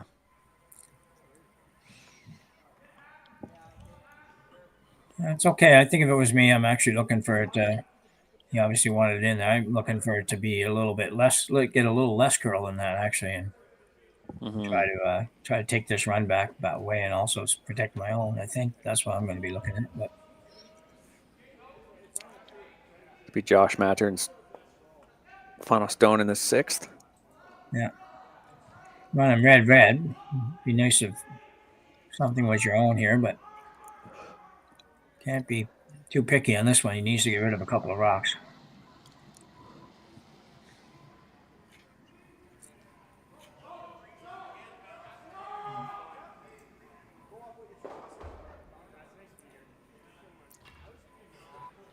Not a bad little result there. No. The role of that guard's actually quite nice because now all they really need to do is just tap up that yellow to sit 2. Yeah, the problem, of course, is that the other team gets a throw in between that. Yeah, of course. Always the problem. It's always the trouble with that shot set. Could do this. He could come right around, too. He could come right around the yellow and go to the back button if he wanted. Mm-hmm. He might do that on his last one. We'll see. Put a little extra pressure on.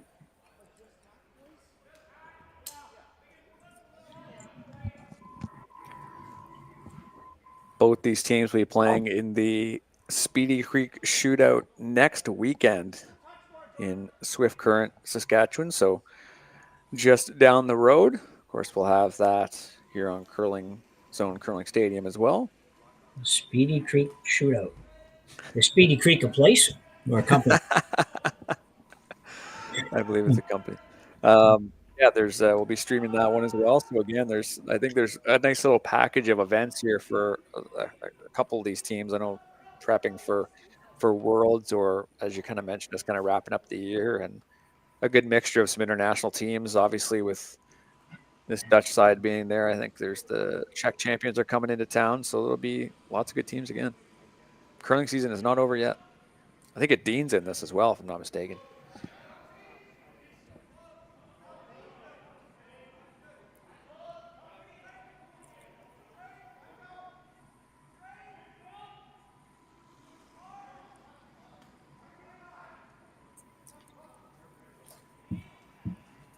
So that will just over curl.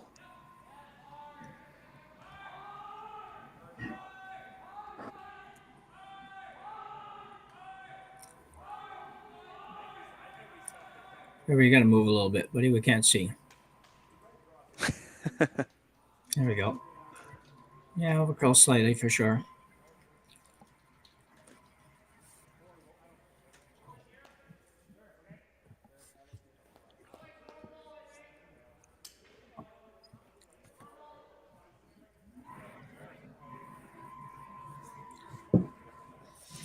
Yeah, I think you have to get rid of the staggers, but yeah, I think they're trying to see where they want to send that Yellowstone.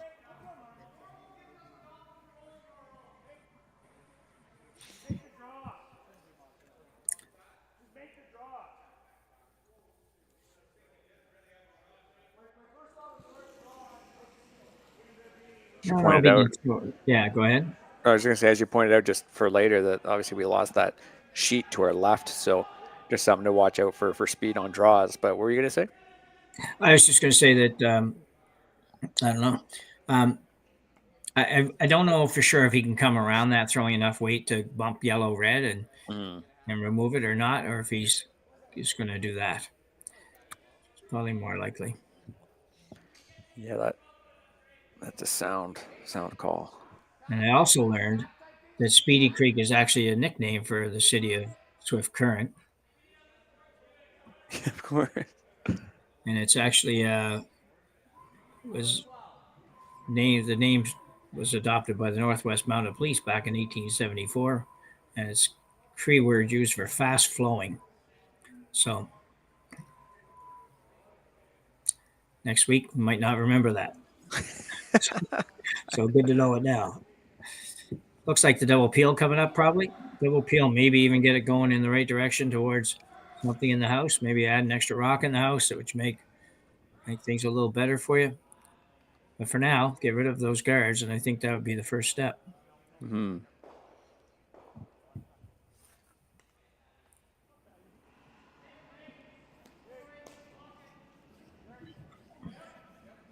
Big shot.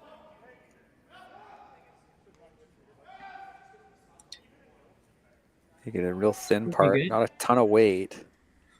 No, I think he wanted to make sure he got the yellow somewhere in the house. Oh, great shots. Really, really good shot. It did leave some kind of hit, but oh man. Certainly a way you can miss this. You see it again here, thrown with not a ton of weight for that very reason, really. Yeah, that was a really mature call there, just to throw that kind of that downish weight peel. Really well managed, great line call. I think they had the weight down too, the sweepers. Going to throw a hit here. I think a lot of teams, I might be wrong, but I think a lot of teams would be looking at coming around that with this rock. And, if you come around, make sure you don't set up the double on the red, yellow, red, then good force. This is, got to be careful with this one. Yeah, I guess if you make it perfect, there is the draw to the 4 foot for your 1. Yeah. Again, they're just looking for that kind of a thick part of the rock and just have it roll right to the corner of the yellow. Obviously can't get quite frozen, but could get close. Yeah. Roll just really where the broom is now. If you could roll that far, that would be best case, I think. Yeah, anything thin, I think you get into some trouble. I think the little up weight.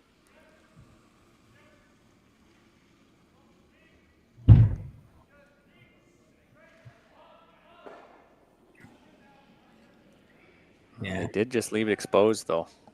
Yeah, I just think that was a really hard shot, because I think if you hit a little too thick, you do that, you roll over the top and leave them two. If you hit a little tiny bit thin, you still might jam the yellow partly on the red and leave it in the rings. I don't know. I know the other shot's riskier, but I think it ended up with a better result. But anyway, Rylan Kleiter now with a hit for 2 here to take a 2-point lead as we head to the 7th. It feels like we should be in the 7th by now, but we aren't quite there yet.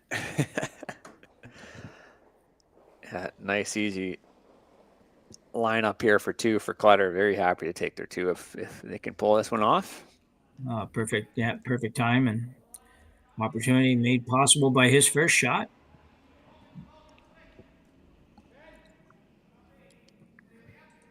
A lot of room to work here because he's got the little saver on his own. If he ever hits it a little bit on the high side, the shooter will get caught. You don't want to hit it first, though. Get away with it. So nicely done for Rylan Kleiter. You can call that almost a skip's deuce, that one. So we will he will take a 5-3 lead as we move to the 7th end right after the break. Stronger agronomics, better returns, greater peace of mind from pre-seed to post-harvest. You can count on the Victory Canola program to keep you and your farm ahead of the curve. Grow with us at victorycanola.com. Welcome to the rockshop.net, the official store for the Grand Slam of curling. Whether you're looking for the best hats, stylish clothing, fun toys, or unique accessories, the Rock Shop has it all. Shop online anytime at therockshop.net for exclusive Grand Slam of curling gear, or come see us in person at your next event. Therockshop.net, where fans find their favorite curling gear.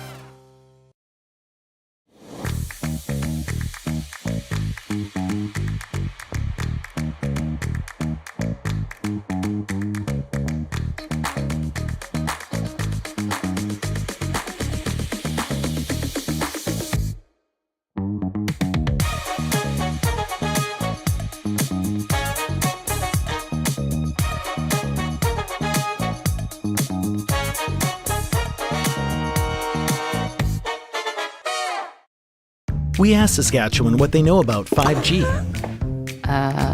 More speed, more innovation. It's going to make our lives a whole heck of a lot easier. This is what 5G looks like. Better, faster. Sounds like one more G. Sounds pretty good. I don't know what it means. All you really need to know is the future of 5G is here and will continue improving through investments in network technology.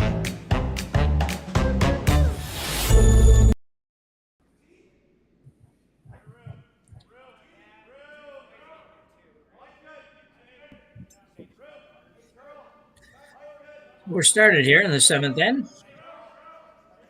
Rylan Kleiter, first rock, top of the button. Pretty traditional move. And our Dutch team was trying to throw a corner guard, and they threw one. They must be going to go double corners because that's a really, really high corner guard. Yeah, they're going to need to go a little aggressive on this end for sure. And just knowing how, competent this Kleiter team is at throwing hits and reading the ice here, you really got to get into a position where you can get a deuce or more. You don't want this team being able to play open in the eighth.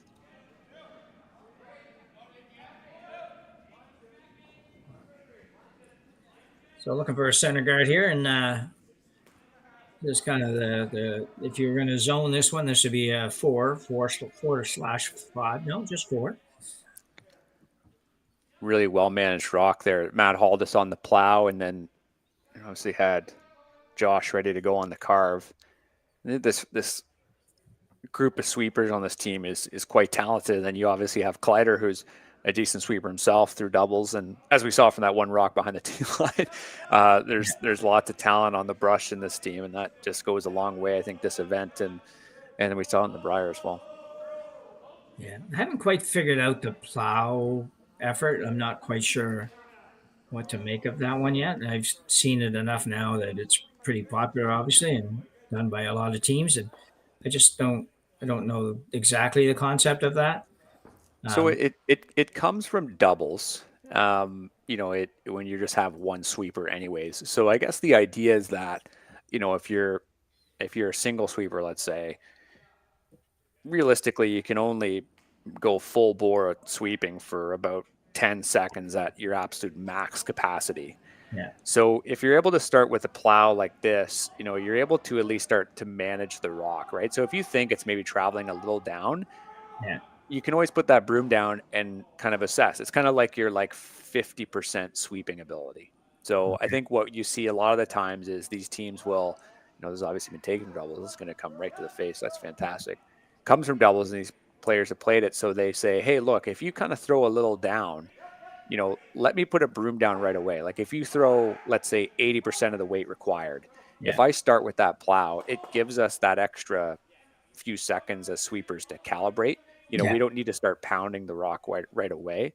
I think the thing that people get wrong in its implementation is that by creating that plow, again, you are in that 50% of sweeping, you really can push rocks out.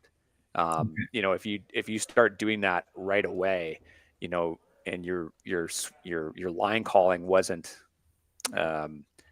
prepared for it, you can end up pushing a rock out, 6 inches or a foot right away. Yeah. And it's kind of gone because it's imagine if you're just pounding a rock the second someone lets go, you're going to push it out of its path. So it does actually move the rock out, I think, a lot more than people expect. Okay. But if you broom for it, if you're okay, I'm just going to kind of maybe just a little bit tighter more generally, it is really, I would recommend if you start playing around with it, just because it's a really useful tool, especially if you have this. A lot of these teams they'll kind of have one main sweeper or one person who jumps on it right away. It's quite effective. So that was a little long-winded, but there's your answer. Yeah, no, that's good. That's good. When you said it came from mixed doubles, I figured it came from when guys have to jump up, chase the rock, and they got to get the broom down and not fall on their face. So they just do that. It take a couple of seconds to do that, and then start sweeping. So that's what I do. I got to get, Friday afternoon men's or mixed doubles? Hard to say. Yeah. So Kleiter has the control zone controlled here at the moment, and it's okay with the Dutch team.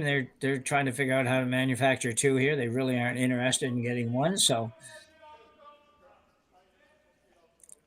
I don't know what he's looking at here. Is if he can come off the back one a little bit. Not quite sure that that's there. It might be though. Yeah, it could be. I guess if he hits it thin enough.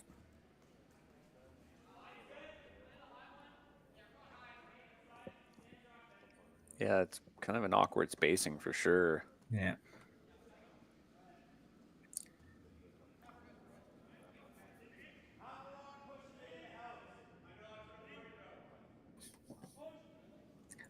Make it move a little bit. Well, that might be a great shot if it doesn't go out, and it's not going to. Pull it a little bit open. I think that was a terrific shot, really. Yeah. It is a really good outcome. This is excellent. It hit it a little bit thicker, I guess. to keep it up a little higher.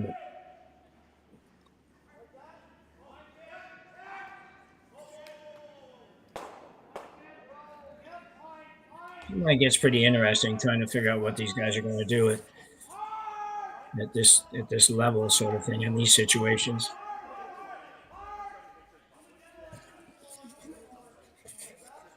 Trying to get rid of the corner guard while possibly moving your other rock into the rings, I guess, would be the plan here. Yeah, likely. See it pretty good there. And I know there's another corner guard, but it's so long that this is the only one really impacting your ability to get to the back red.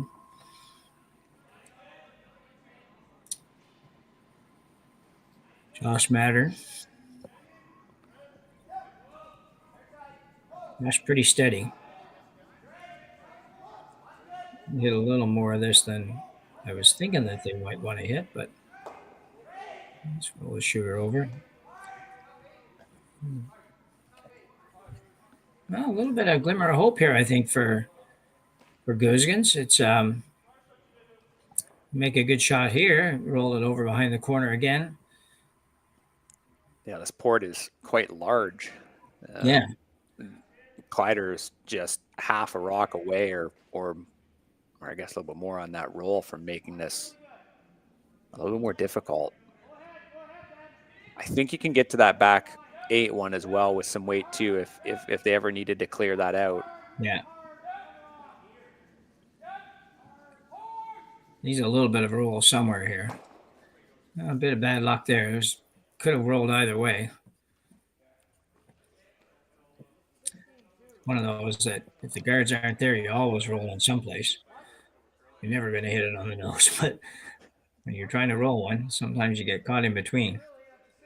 So Kleiter will look to remove this. The call is board weight just to get across the face.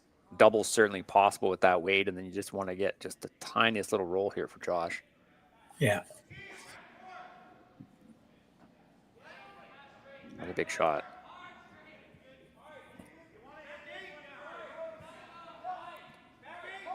Going straight right away.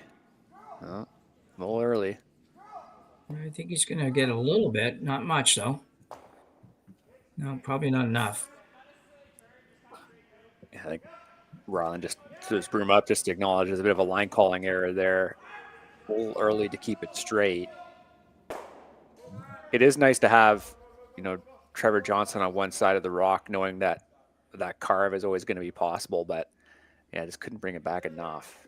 Same thing with the plowing aspect, right? You never want to get that call too early because you definitely put yourself in some trouble. Yeah.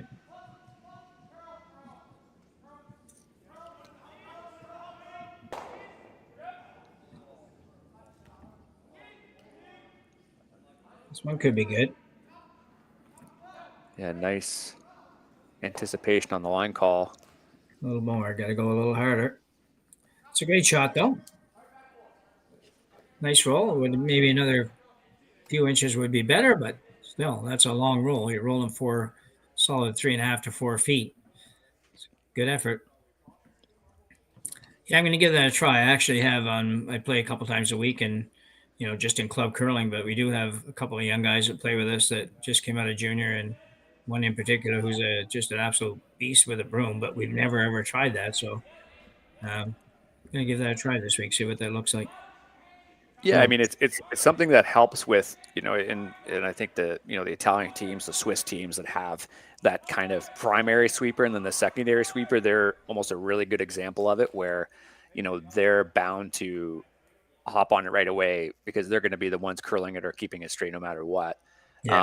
Yeah. It's, if you kind of have that rule where someone says, okay, I'm going to be the one that maybe sets this down, or you collectively, right? If you both know it's going to be maybe just a little down, but not a lot. Yeah. It certainly doesn't help to do something like this, or certainly doesn't hurt, I should say. Yeah. Really got to carve this though. Really good movement on this.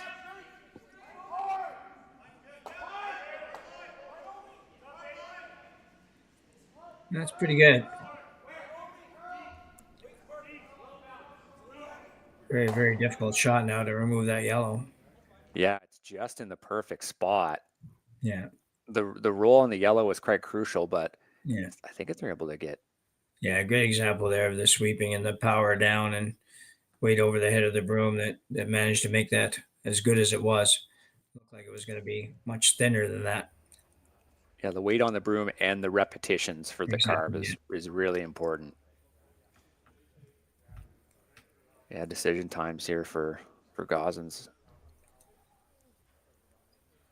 Yeah, it's always been a bit of a debate, like, speed versus pressure, I guess, in terms of sweeping. And I know the perfect world, it's a combination of both. But think of some of the teams that you see out there, particularly the Asian women's teams some of them are just, they don't weigh much more than the broom. So it's like, but they go 100 miles an hour, and I got to believe they're pretty effective because they're steady, and I'm sure they have enough pressure down, but they can't possibly put the same pressure down that a 200-pound guy could do. So it's interesting to see what really is the best.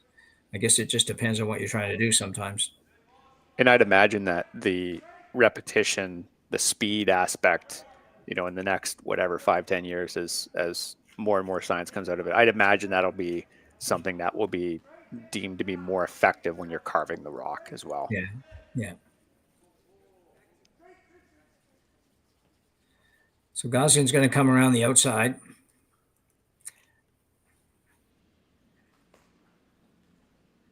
Got to manufacture a deuce on his own here.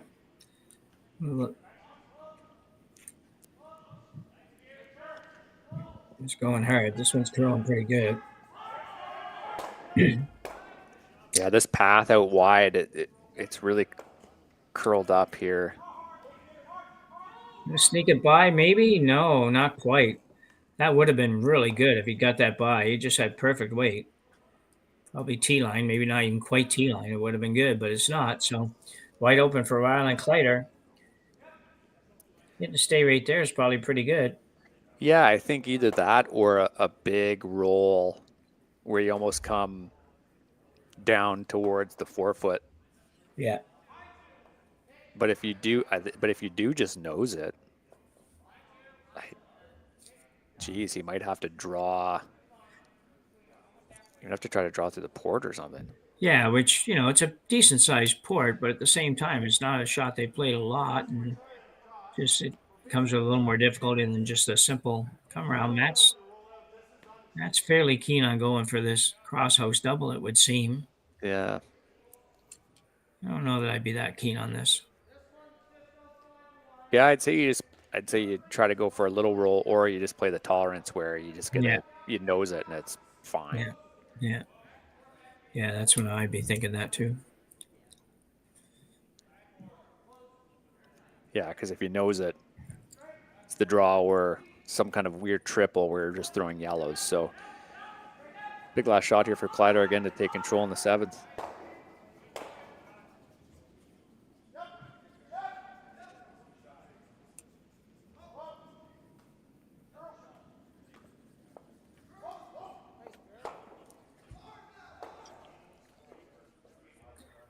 That works as well, but does leave him the same draw he just had. Yeah. Again, that was kind of the first thought we had, just trying to come into the forefoot. But yeah, you're right. You don't really want to give him the same shot. I think nose would have been a little bit more sound, but at the same time, you made it tough, and all you can do is make him shoot against two. So. Yeah, I'm with you. I think the nose was actually a better option, but nothing really wrong with the guy having a draw against two and one of them biting the forefoot. You could actually play through the hole if you wanted to, but that would be much more difficult than necessary. Should be close on this. If he throws the exact same weight he threw the last time, 1 inch more ice, he should be okay. Looked a little heavy to me out of his hand, but I don't know that I can tell very good. I have a hard time telling when I'm on the ice.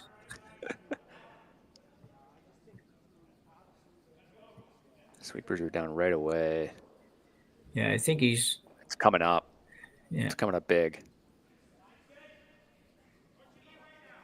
Yeah, they got to go. Got to get a little more out of it. They get a little more out of it, and they will. Well, it's a good thing they didn't take a break anywhere along the way down there, because that was needed every stroke that they fit in there. So we'll just make sure that that's the case, but well, maybe not. Might not have got there. He did. Okay. Just with Matt putting up the score, I wasn't quite sure.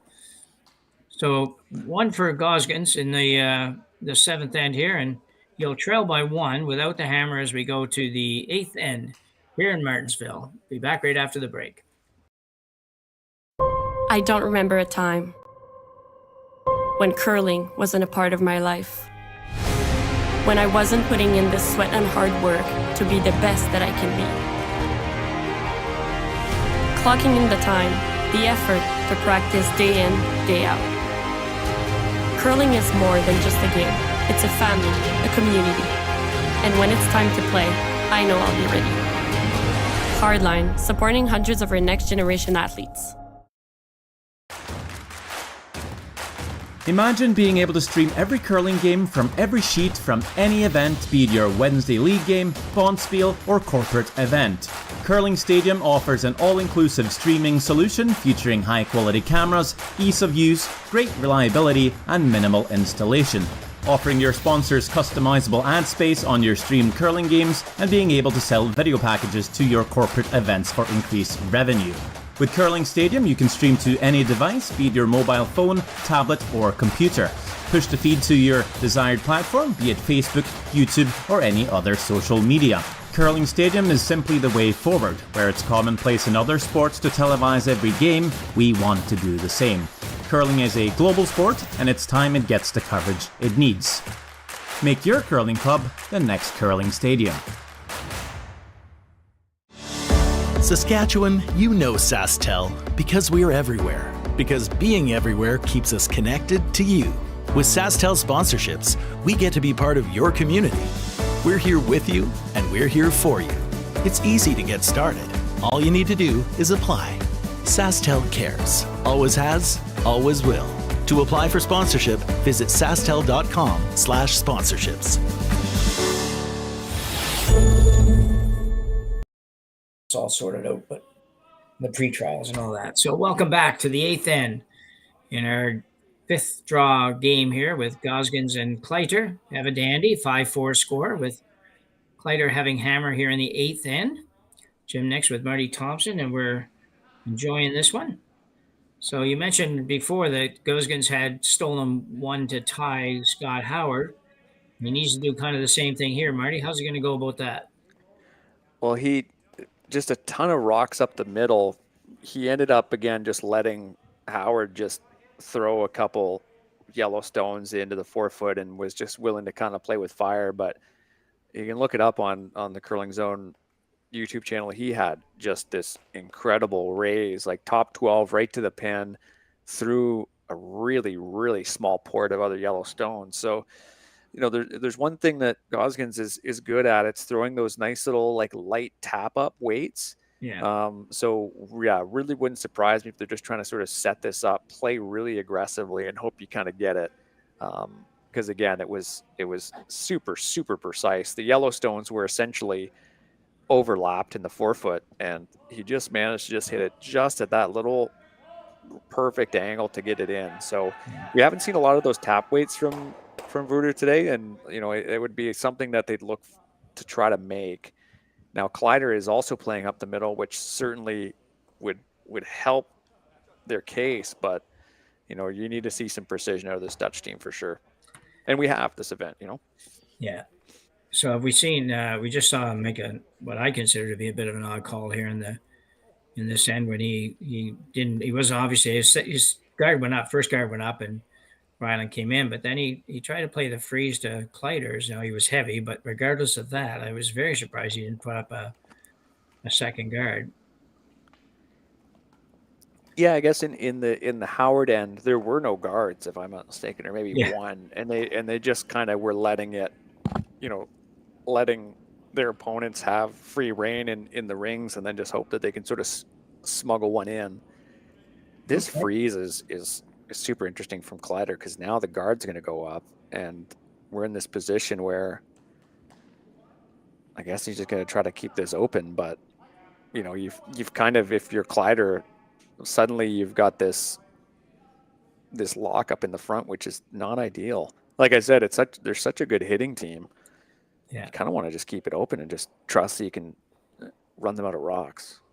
Yeah, I'm not surprised with the Kleiter approach here. Just a little bit surprised. Well, a little bit surprised with the shot before this because he ends up putting it on the corner in his own there and really sets up a situation if Gosgens could ever get around there and later in the end, it could be very difficult to get it out. You don't want that stagger right there, I don't think, but he's got it. So it's interesting going back up with the guard again, where I just don't know where the second shot came from in this end. I don't know why he would have went in, but anyway, go ahead. Just a quick update on the other scores. Just going to say for what else is happening on the ice, we did see Calvert and Height wrap up. Calvert stole another one, so stole 4 straight ends to take a 6-0 win there. And then we also got another final between Jordan McDonald and Chase Sinnott. I think that's maybe just outside of our picture. So now 2 sheets done. Draw weight might change. You know, we're getting into the 8th end at this point, so just something to keep in mind if we do have that kind of that clutch draw weight at the end, and you know, considering we'll be throwing a lot of guards, you know, you're gonna have to make that adjustment to throw something crucial at the end. Yeah, you really have to pay attention. Front ends have to pay attention here, and everything as far as any potential change in speed. Let's rid of the high one. Oh, and yeah, actually, Scott Howard and Wesley Wendling also just wrapped up their game as well. So now all 3 other games are off the ice. Be nice to be able to hear the players. I was going to say I can turn the volume back up a little bit now.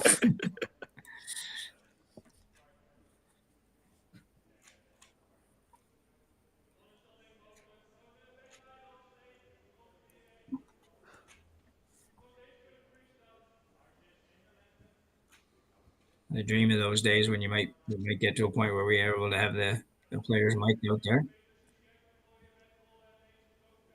A little bit, at least. Yeah. You know, some guys dream of the days when we have a telestrator. I don't know if that'll be good or bad, but anyway, it'll be fun. So what's the shot call here, Marty? I'm not quite sure. He's just going to try to bump the yellow back a little bit? Yeah, they're going to try to get to much of that yellow as they can. I don't think it's a whole ton of weight. I guess if you just push, you could perhaps just push that second locked yellow stone to back 4, and then it's maybe something you could play with. Oh, maybe a pick. Oh, that's upsetting. That's super upsetting.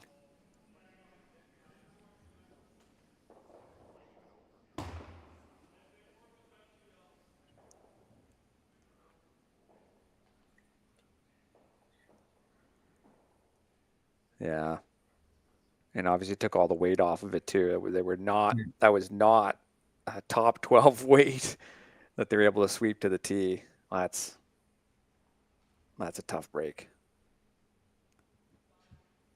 Yeah, I don't know if I love the initial call, but regardless, we'd like to see it.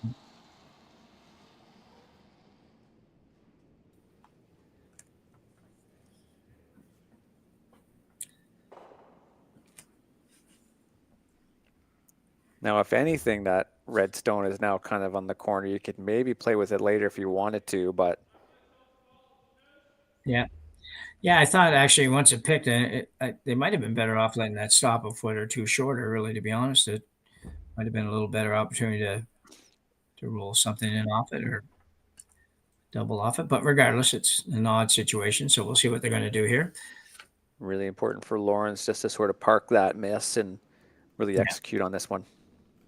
Well, they're back to no guards in place, so they're happy. Yeah, apparently. Worked before. Yeah. This is just a gentle shot, just really just trying to move things around a little bit, I think, more than anything else. Just right to the nose. It's a really good line call. Really good line call. Yeah.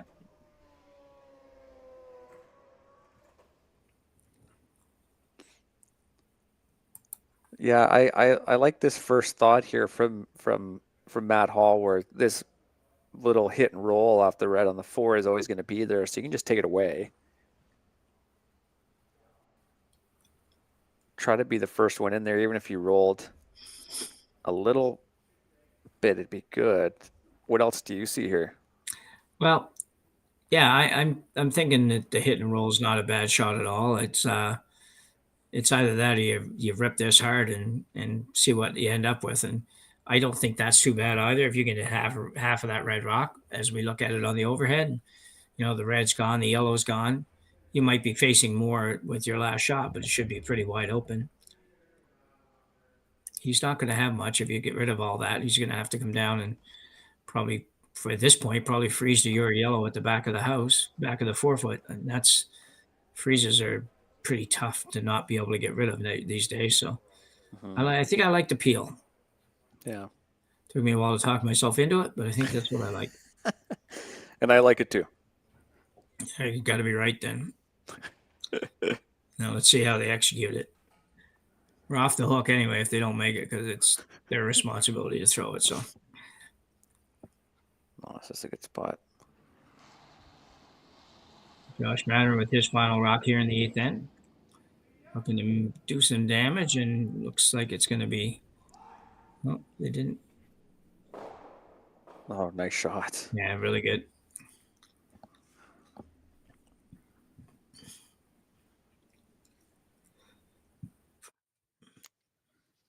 Yeah, lots of granite moving.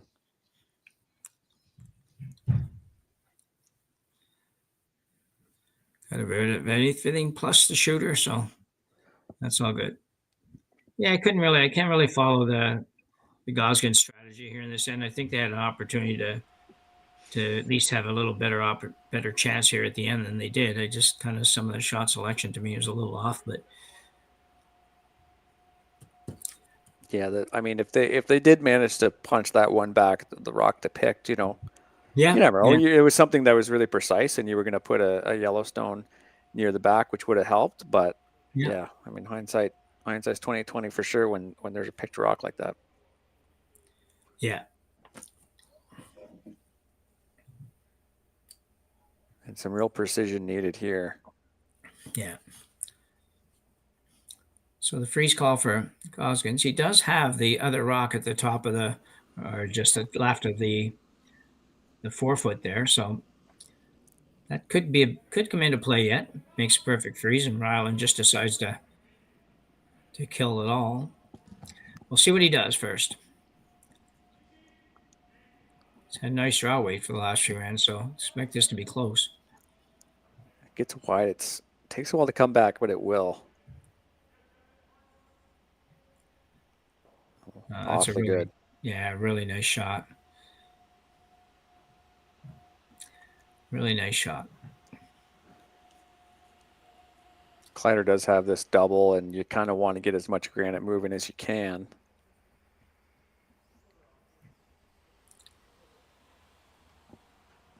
Up next for Kleiter will be Jordan McDonald today at 4. That's going to be a really good one.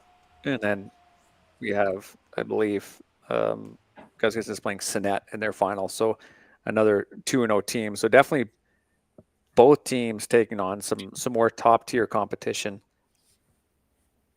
in their final games. Yeah. So Rylan Kleiter playing the double. Double on the reds. It's looking thick. Yeah, a little bit thick, but he's pretty good shape. They need to get that out. They didn't get it out, which could be a factor here.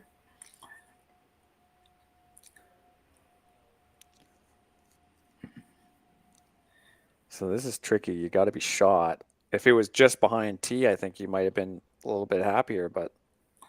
Oh, I think you're right. Yeah, I think it would definitely have been better for Gosgens if it was just at the back of the button instead of the top of the button. Are you surprised that they're not just going to try to tap that back ever so slightly? I'm really surprised. Yeah, I think that's what you have to do. You take a chance. You might not tap it even far enough, but you got to try to tap it just enough that you're shot rock, and maybe have a foot of space in there and hope that when he tries to get rid of it, he loses the shooter and your other one over the side counts. Yeah, this is just showing obviously a bit of respect for Rylan, knowing you can make that hit. But yeah, an open hit, I mean, it's tough.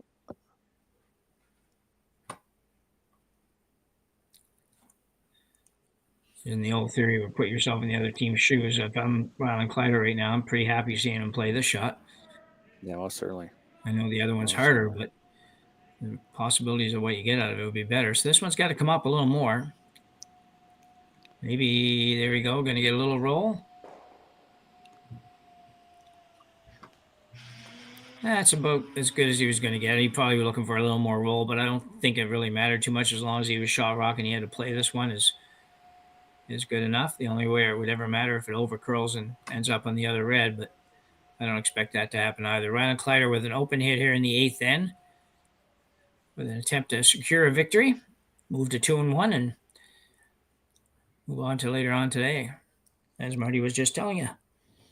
Just got to make sure that the shooter stays, but otherwise, yeah, certainly in some good shape.